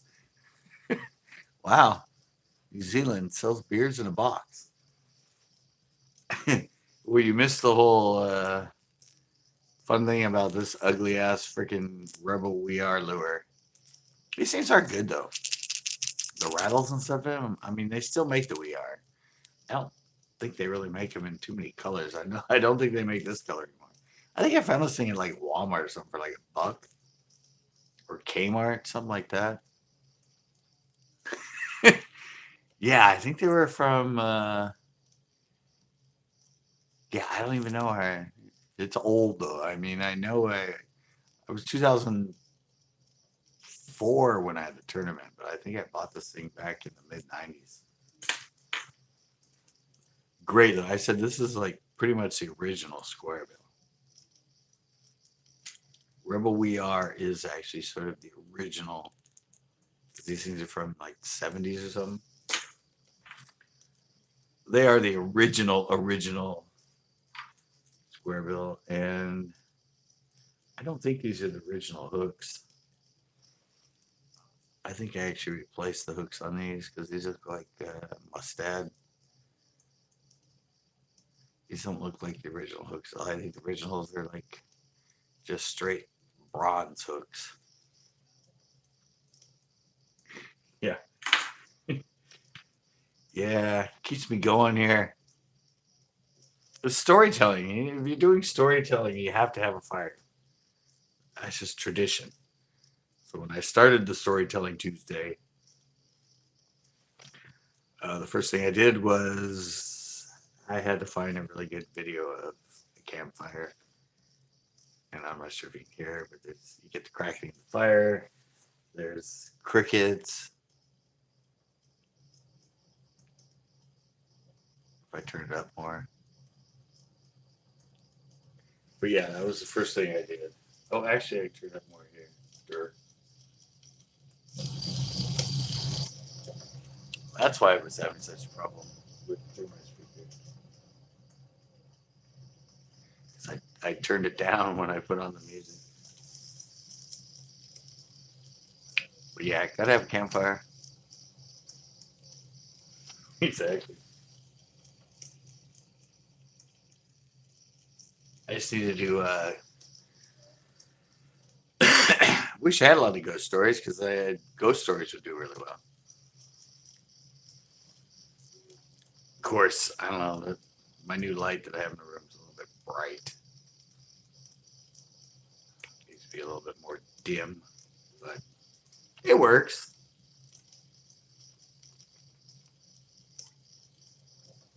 It works for the campfires. I should do some lives with my zombie stories. Maybe sometime for a storytelling Tuesday. I could actually go down to my sister's house because Dean, he was in that one live I did at the Elfin Forest, the giant, the one that was 6'6". But he actually does storytelling. He has a CD of storytelling. He does storytelling at Camp Peak for the kids that come there, and he goes around the festivals and everything. That'd be kind of cool for a storytelling Tuesday. Go down to their house and have him do one of his cool stories for a storytelling Tuesday. Maybe that'll happen. Don't worry, that'll happen in the future. Trust me. I also want to do some hiking with him around Montana Oro and some of the other places. Like for us to do. Yeah, I want to do a thing called hiking with the giant, and anyway, I want to kind of do it live, maybe not live, but yeah, I kind of want to do a little series called Hiking with Giant and have him take us on hikes and nature hikes and stuff around Montana de Oro and some of that historic area. But okay, wow, how did you know that big one?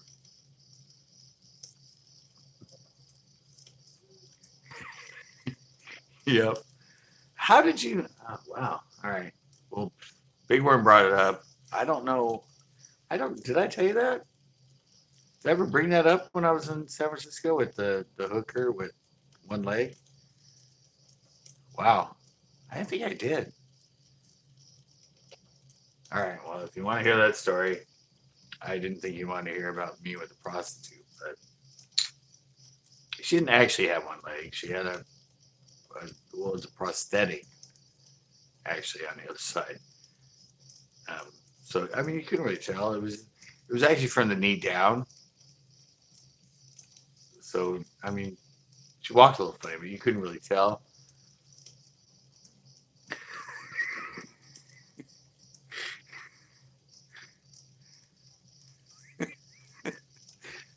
No, this one only had no. It was only on the left leg, I think. But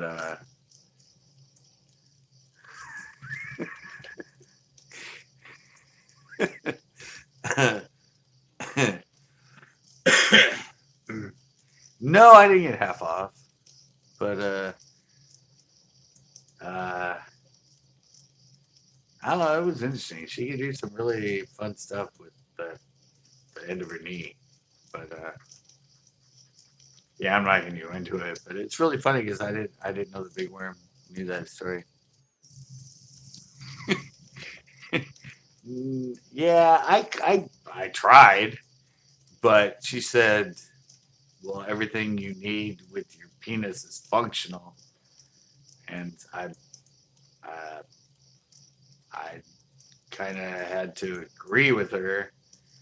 I mean, I do kind of a foot fetish, but she had one foot with like toes and stuff, so it was like every argument I made for a discount. Yeah, there was nothing I could do, so I had to pay. I had to pay the full $15. I mean, it's a little expensive, but yeah, I had to pay it up.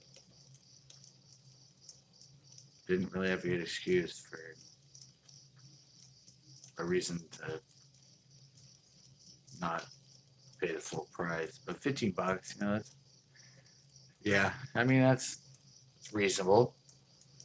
Um, I mean,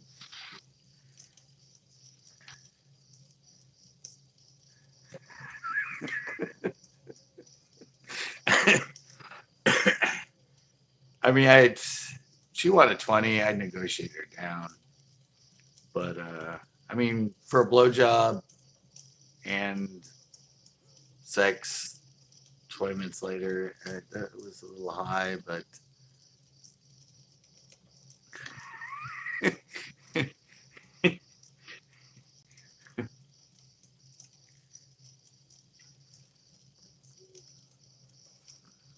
yeah, well, yeah, I guess. She wanted 20. I said, I'll give 15 cash. She was willing to take a credit card, but I said, 20 on a credit card, you're paying interest. Uh, it's probably 2.3%. I mean, that's what I paid my store when I used a credit card. How about 15 cash? She went, yeah, sure. So you see, you gotta know how to negotiate with prostitutes, especially when they like take credit cards and stuff. But yeah, I do have. That's funny, but where I lived in San Francisco with my store, I walked by prostitutes all the time. Trust me. Every time I came home, no, every single time I would walk at anywhere at night around my store, I would always go by, and some of them were freaking. I could not believe they were actually prostitutes. To tell you the truth, 'cause there's uh, this one black lady, not lady. She was like 18, well, 18 or 19, but oh my god, I was walking and I walked by her and she was in like this little store, and I'm like, she was just freaking gorgeous, right? And I walked by her and I went, there, you are not a, she goes, oh yeah, I am. I'm like, why? You are, and she's like, well, you want some here? And she like took my hand and like wrote her number on it. She's like, call me anytime you want. I mean, I was just like, really? This is the quality? It's just standing on this street in a dark shadow? Like, I mean, she was just like drop dead freaking gorgeous. And I was just like, there's no way you're out here doing what I think you're doing. And she's like, oh, yeah, yeah, you want to meet me? I give you that. And I'm just like, wow.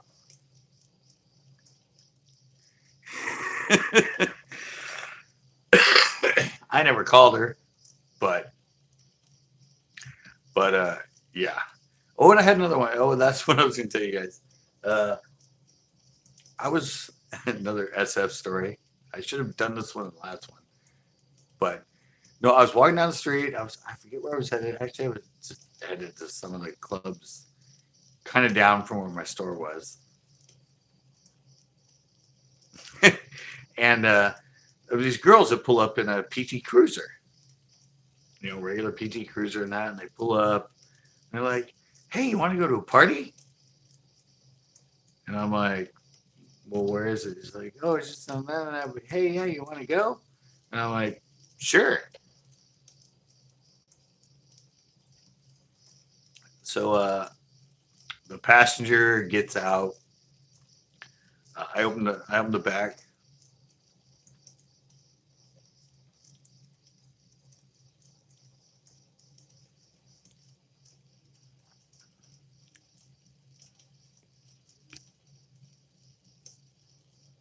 Oh yeah, no, I said this girl was just freaking. I mean, I saw a lot of them around. I mean, they're cute and stuff. I'm just but this chick was just freaking. I was just. I mean, I was floored that she was actually a freaking prostitute on the streets because she was just. But anyway, so the girl saw. I get out. I open the door to get in the back seat. She gets out the front seat. She gets in behind me. All of a sudden, we start driving. And she's all, well, actually, and she scoots up next to me and she's like, well, actually, the party is right here in our car. And she starts like rubbing my leg and all that. And I'm all, what do you mean? They're like, well, if you got the money, we got the time. It's like, you can have both of us and this and that. And she says, and I'm like, at the time, I like struggling artist in San Francisco. I had no money on me. I didn't have any. They're like, oh, well, we take credit cards. Like, if you want to run the credit card, because I'm like, I'm sorry. I thought you were actually going to take me to a party and that. I didn't know that, you were prostituting me. And you're like, oh, well, you don't have money. Well, we take credit cards and we can run them right here. And I'm all, nope, most of mine been canceled at this point. And this and that. And so they kind of drove me around the block a couple times, and then they dropped me off right where I was. And just, but yeah, I was like shocked. It was like it's like mobile prostitutes. Like they just drive around. Hey, want to go for a ride? Put you in the bag. Hey, pay money. Use your credit card. You get blowjob, whatever you want, and that. And then while they're just driving around their car, and then they just drop you back off on the street. I was just like, wow, this town is very innovative. They're not even on the streets anymore. They're driving around. They go, hey, want to go to a party? Get in. They're like, hey, and so there's like 5 chicks in the back, and you can use your credit card, and they got a wet bar and everything else. It's like a PT Cruiser mini limo type. But yeah, I couldn't believe that. I was just like, yeah, and they're just like driving me around in circles, trying to get me to pay them. She's all like, like rubbing up against me, and oh, if he wants to park, both of us. And I'm just like, I don't have any cash in me. I'm a starving artist. I'm an independent, self-employed. I have no money. I have no credit card. And so finally they just stopped and kicked me back out on the curb about where I was. And I went on my way down to the club that I was going to anyway. But yeah, I thought that was very creative, very innovative. But they instead of just hanging out in the streets where the cops see them and all that other stuff. No, now they're mobile. They're mobile hookers. Mobile hookers in San Francisco. That's kind of crazy.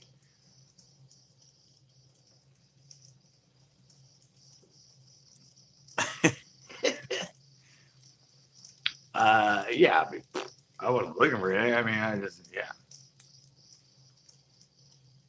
I don't know. They had protection. They had all that stuff.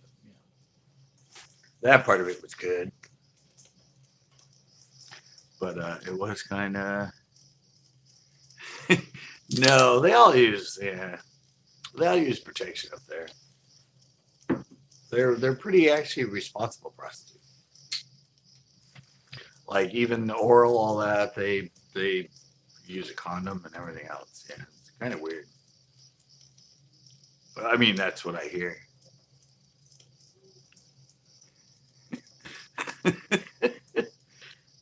No, it's not legal in San Francisco.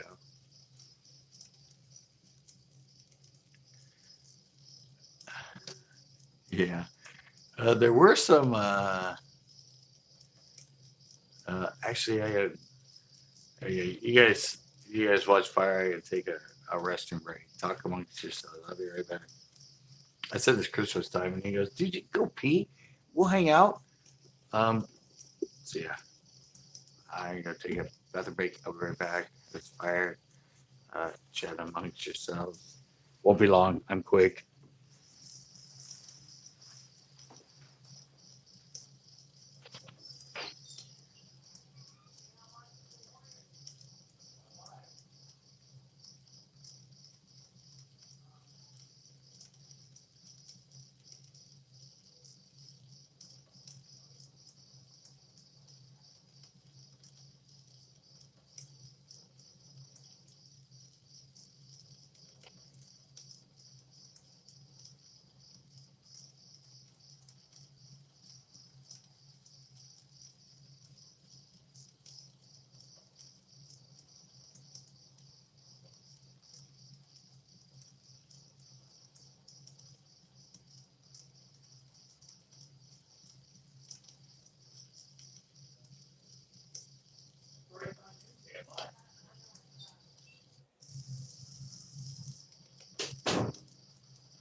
I'm back.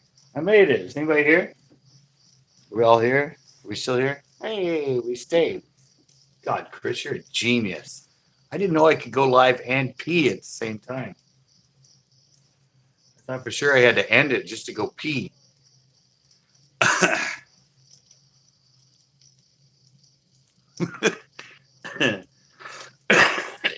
No, but I had another one. It was funny. It was around like, yes. Did I? Yeah, I did.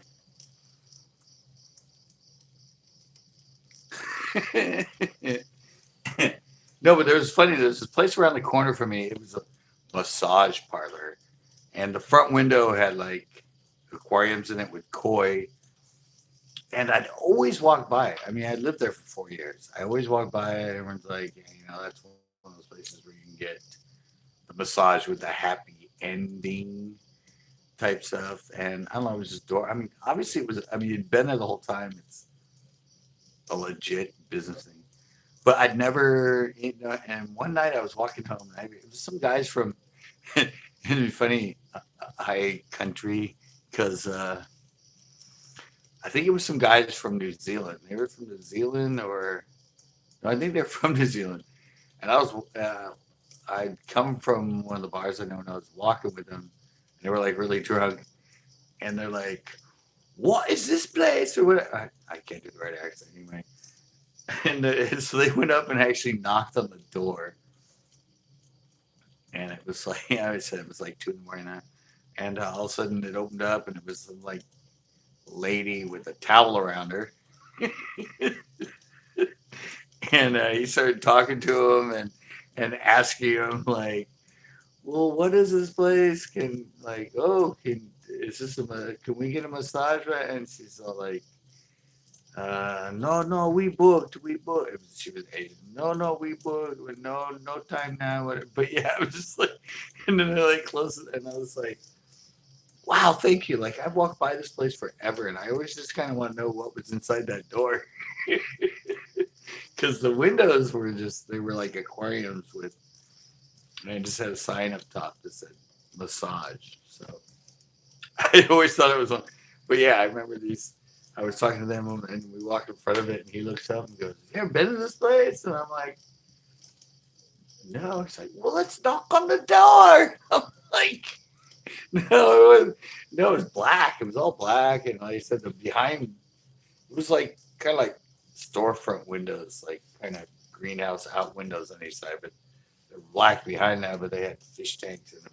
I'm pretty sure it was like. But yeah, I always said I always walk by it. I've never seen anybody go in and out of it. I have no idea.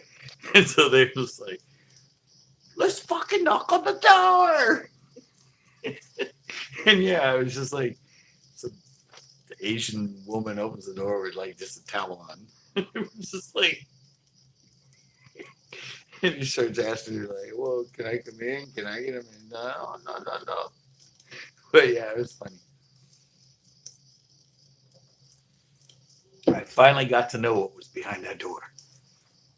And it was just like I don't know, it was kind of like a hallway when you went inside it. It was kind of like room, but it was just, yeah, but I remember that was the first time I ever seen inside that door. And it was freaking hilarious. Just like the questions he was asking and the stuff he was saying. It was just like hilarious. It was so funny. No, yeah, I said it wasn't the green door, but it was pretty funny because he was pretty freaking wasted, like stumbling wasted. But I'm like, I don't know, knock on it, see who comes out.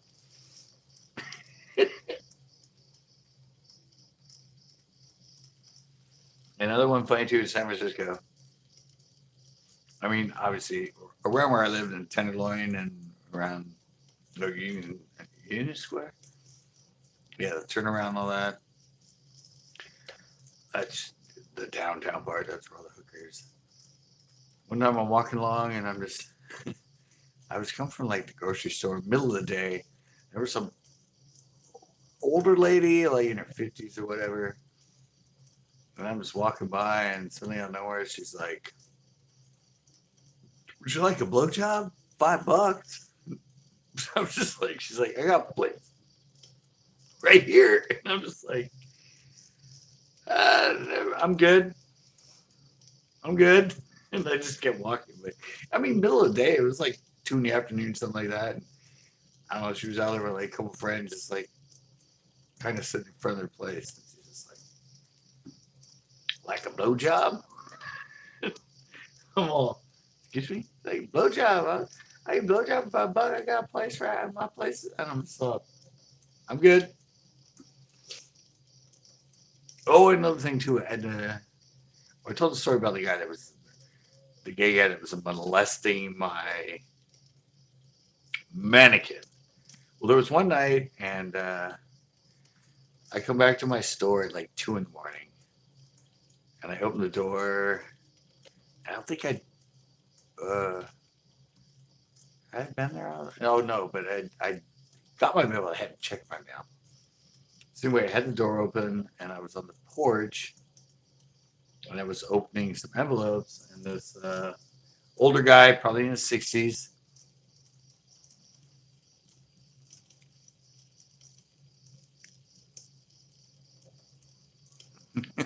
short beds. So anyway, I'm standing out there, and this guy comes by. He's probably in his 60s, and he walks by me, and he's like, "Well, how you doing?" I'm like, "Oh, I'm doing fine. I'm just checking my mail. I just stopped by my store, and I don't know, it's a little bit of small talk." And then he's like, "Would you like a blowjob?" And I remember I was looking at something. I was looking, and I'm like, "No, I'm good." And I just went back to like reading whatever I was reading, and I just remember him like, it's just like a deer in the headlight kind of, and then he just turns and like walks away. It was just so funny. He's like, I was, and he's like, "Would you like a blowjob?" Just out of the blue, like nothing, like this guy to another guy. "Would you like a blowjob?" And I'm all, "No, I'm good." And all of a sudden he's just like, I just look up and he's like walking away, like he didn't expect it to get rejected for some reason. Like, like he said no. And he just left. I was just like, it just seemed like he like, well, it's San Francisco, you know. I mean, it's the gay capital of the world or whatever. So I guess for him to say it to another man and for another man to say no, uh, he was just sort of shocked. But that was another odd experience. Two of my experiences for offering blowjobs just out of the blue. One was 2 in the morning. One was like 2 in the afternoon.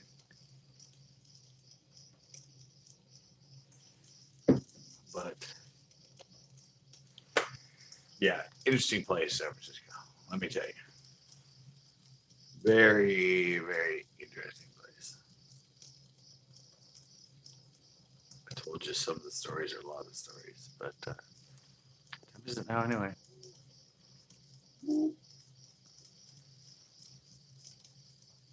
San Frisco. Yeah, exactly. Wow, it's not even 10. Wow, it seems so late. But again, I don't start these until, or I start these early at 7:30, not 9. So is Hookem Dano still here, or did he leave? Yeah. Oh, there is low budget.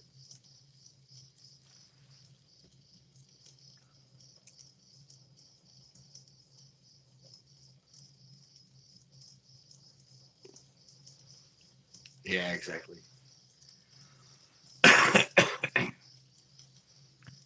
So low budget, you're still on here. Did you get that? Did you get the editing done?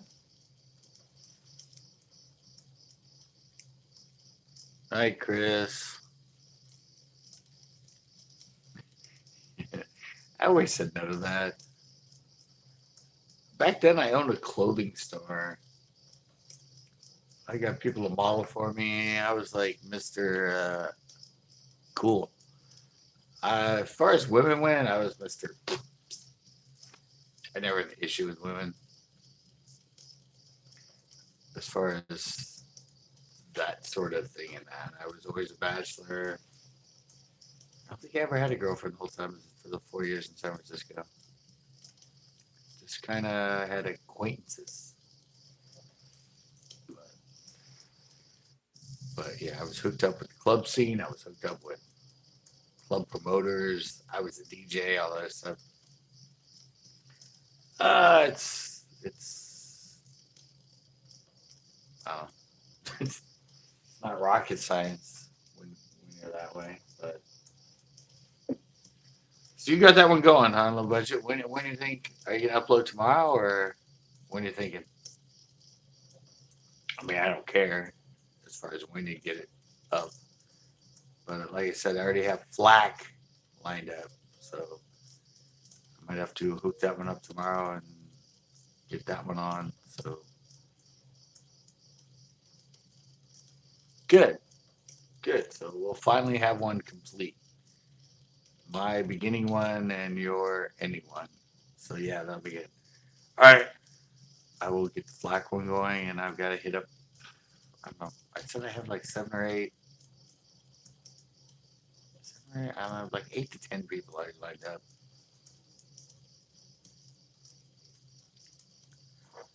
Well, same thing with mine. Mine usually take an hour and a half to 2.5 hours to upload.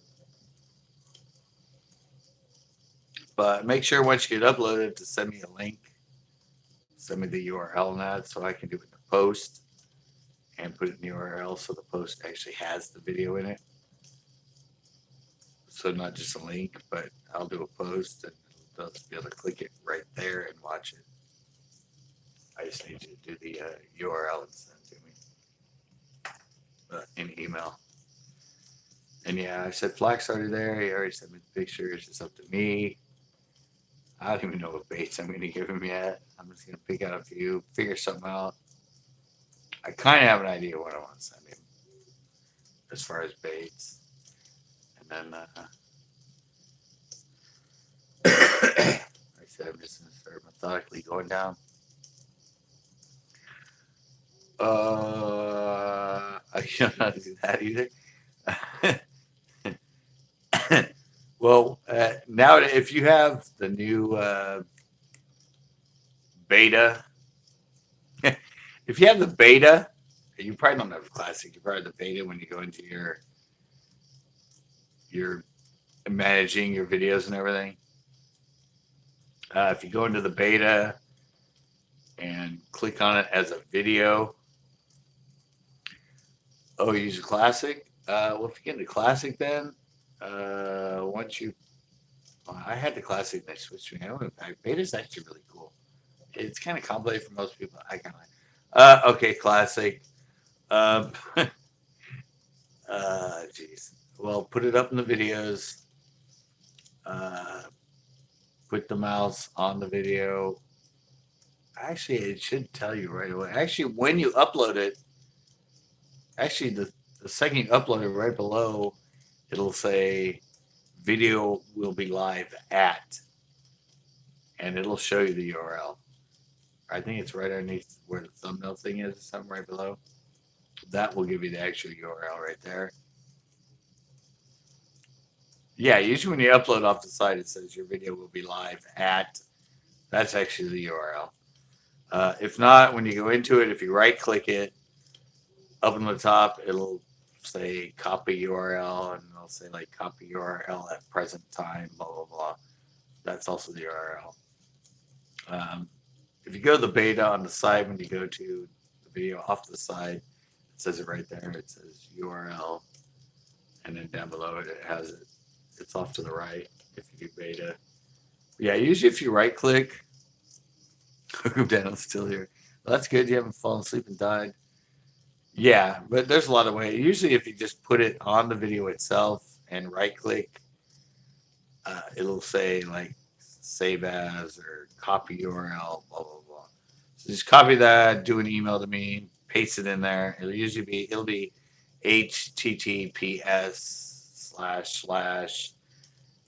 whatever YouTube, and then all kinds of like Y3Z X2489Z6218Z or something like that.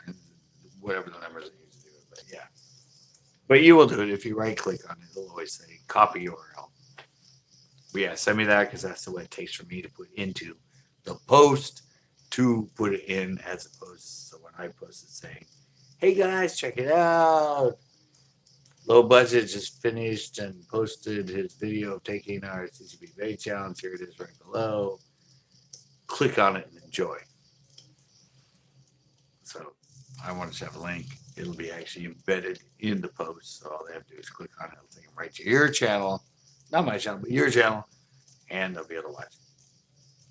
So yeah, that was the whole purpose of this whole thing with doing this, was to help cross promote between channels and people. So wow, I don't know. For some reason, I keep smelling like, oh, it's really weird, but I keep smelling like fire in here, or like a burning actual campfire. And like, there's not one in my room, but I don't know what the hell it is. But it's like for some reason, I keep smelling like an actual campfire,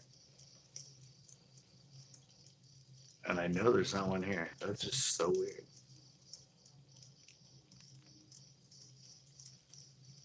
So yeah, that'll be good if you send me that.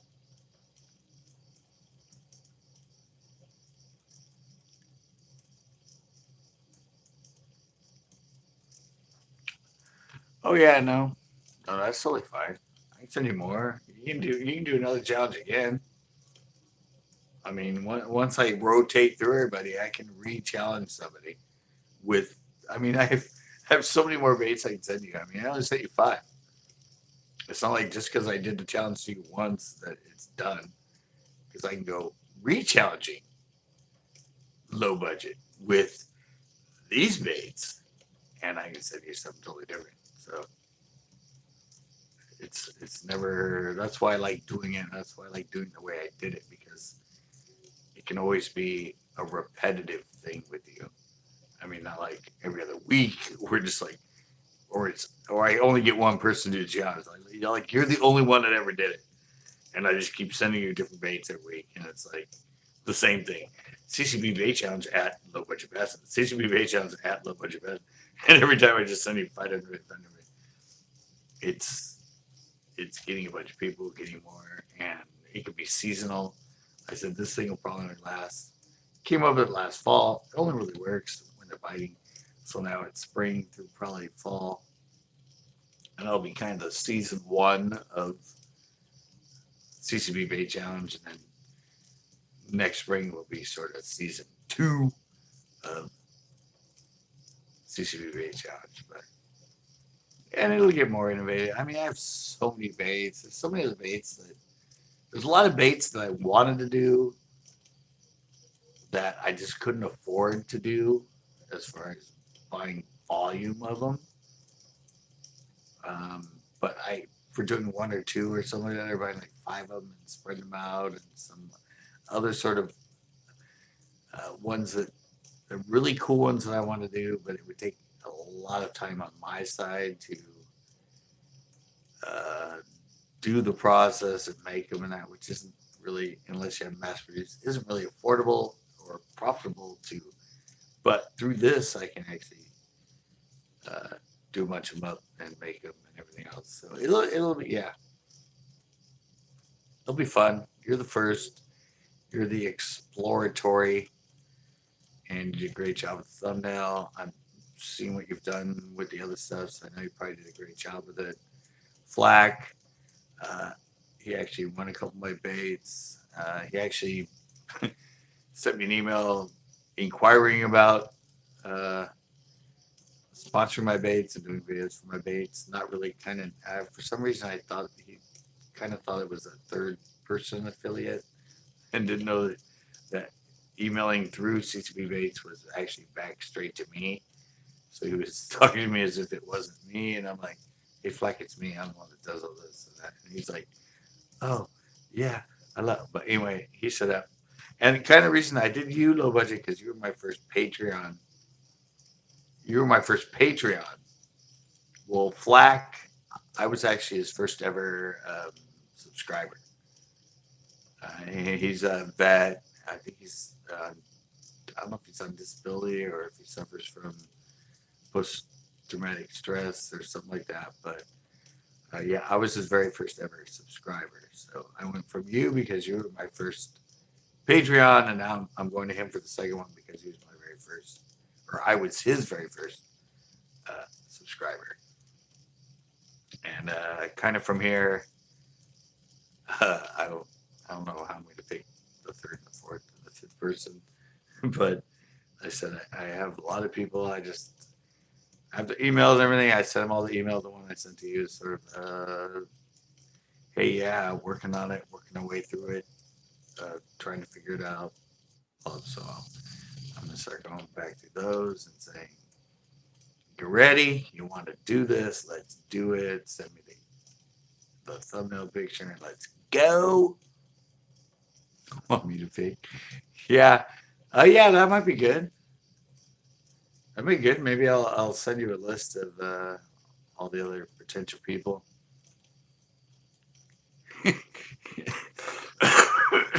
Yeah, that might be fun. Somebody picks the next person to do it or something. Yeah, like I said, I don't know. Right away when I put that thing out, I'll have to do it again. I'll do another video and say, "Come on, people, CCB Bay Channel," because things on the internet last for like 24 seconds. They go away. I actually re-promoted in a post. I think, hey, did you forget about this? Check this out. Uh, but yeah, I have some. I think jag fishing set up. Actually, Grant McIntosh set up. I think BNO might be set up. I think Just Fish. I'm not sure, but Just Fish D. He said he wanted to do it. I'm Hoop TV. Um, yeah, and I'm trying to get some of the other well, bigger names of people that were pretty much around my level of 2,000-3,000 subs that are now in their 20s and that are big names. I'm trying to get them to do it. I've already sent out to them. They haven't responded. I'll just keep hitting them up. I don't know why they wouldn't, but they're big names. So why would they want to promote me? Because they used to talk to me and promote me and talk back and forth and email me and comment on my videos. Now they're all posh and up in the 20,000, and forget about us little people that are behind them. But anyway, so be it. I think this is gonna be good. Like I said, we only have the one half of it, but now he has that film, guys. Low budget. He's got it filmed. He's got edited. It's still rendering. You can upload it, and Flax can be soon behind, and it's gonna be fun. It'll evolve. People already like the intro I did, the very dramatic, over the top sort of intro.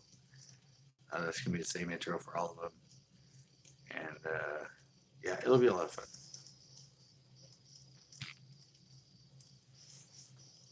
But on that note, okay, guys, I'm gonna have to shut this one down. I've already been 2 hours and 13 minutes. Battery's actually not doing that bad. I'm not even in the red. It hasn't warned me about that yet. But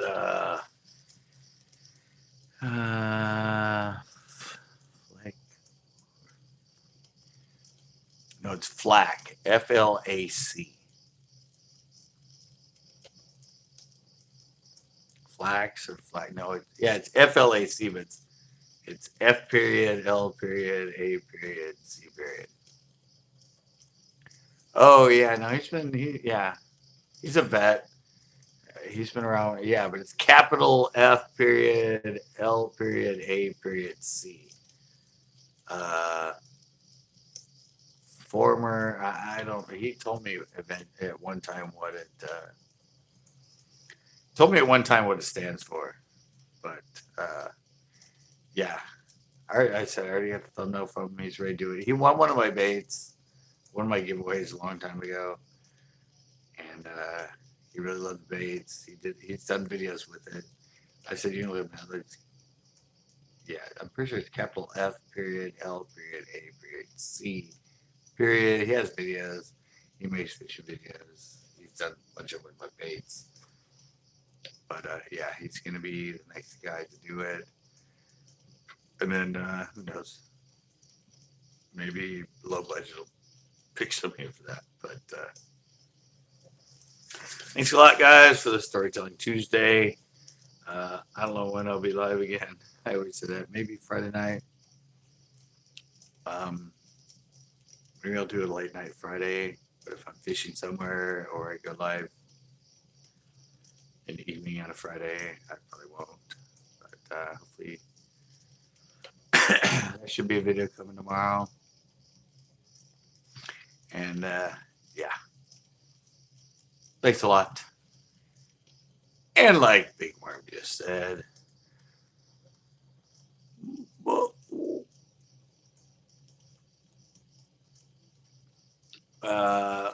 okay. Sorry, right to bear just hit me right before I did that. I gotta wind up again and go. Like Big Worm said, BAM!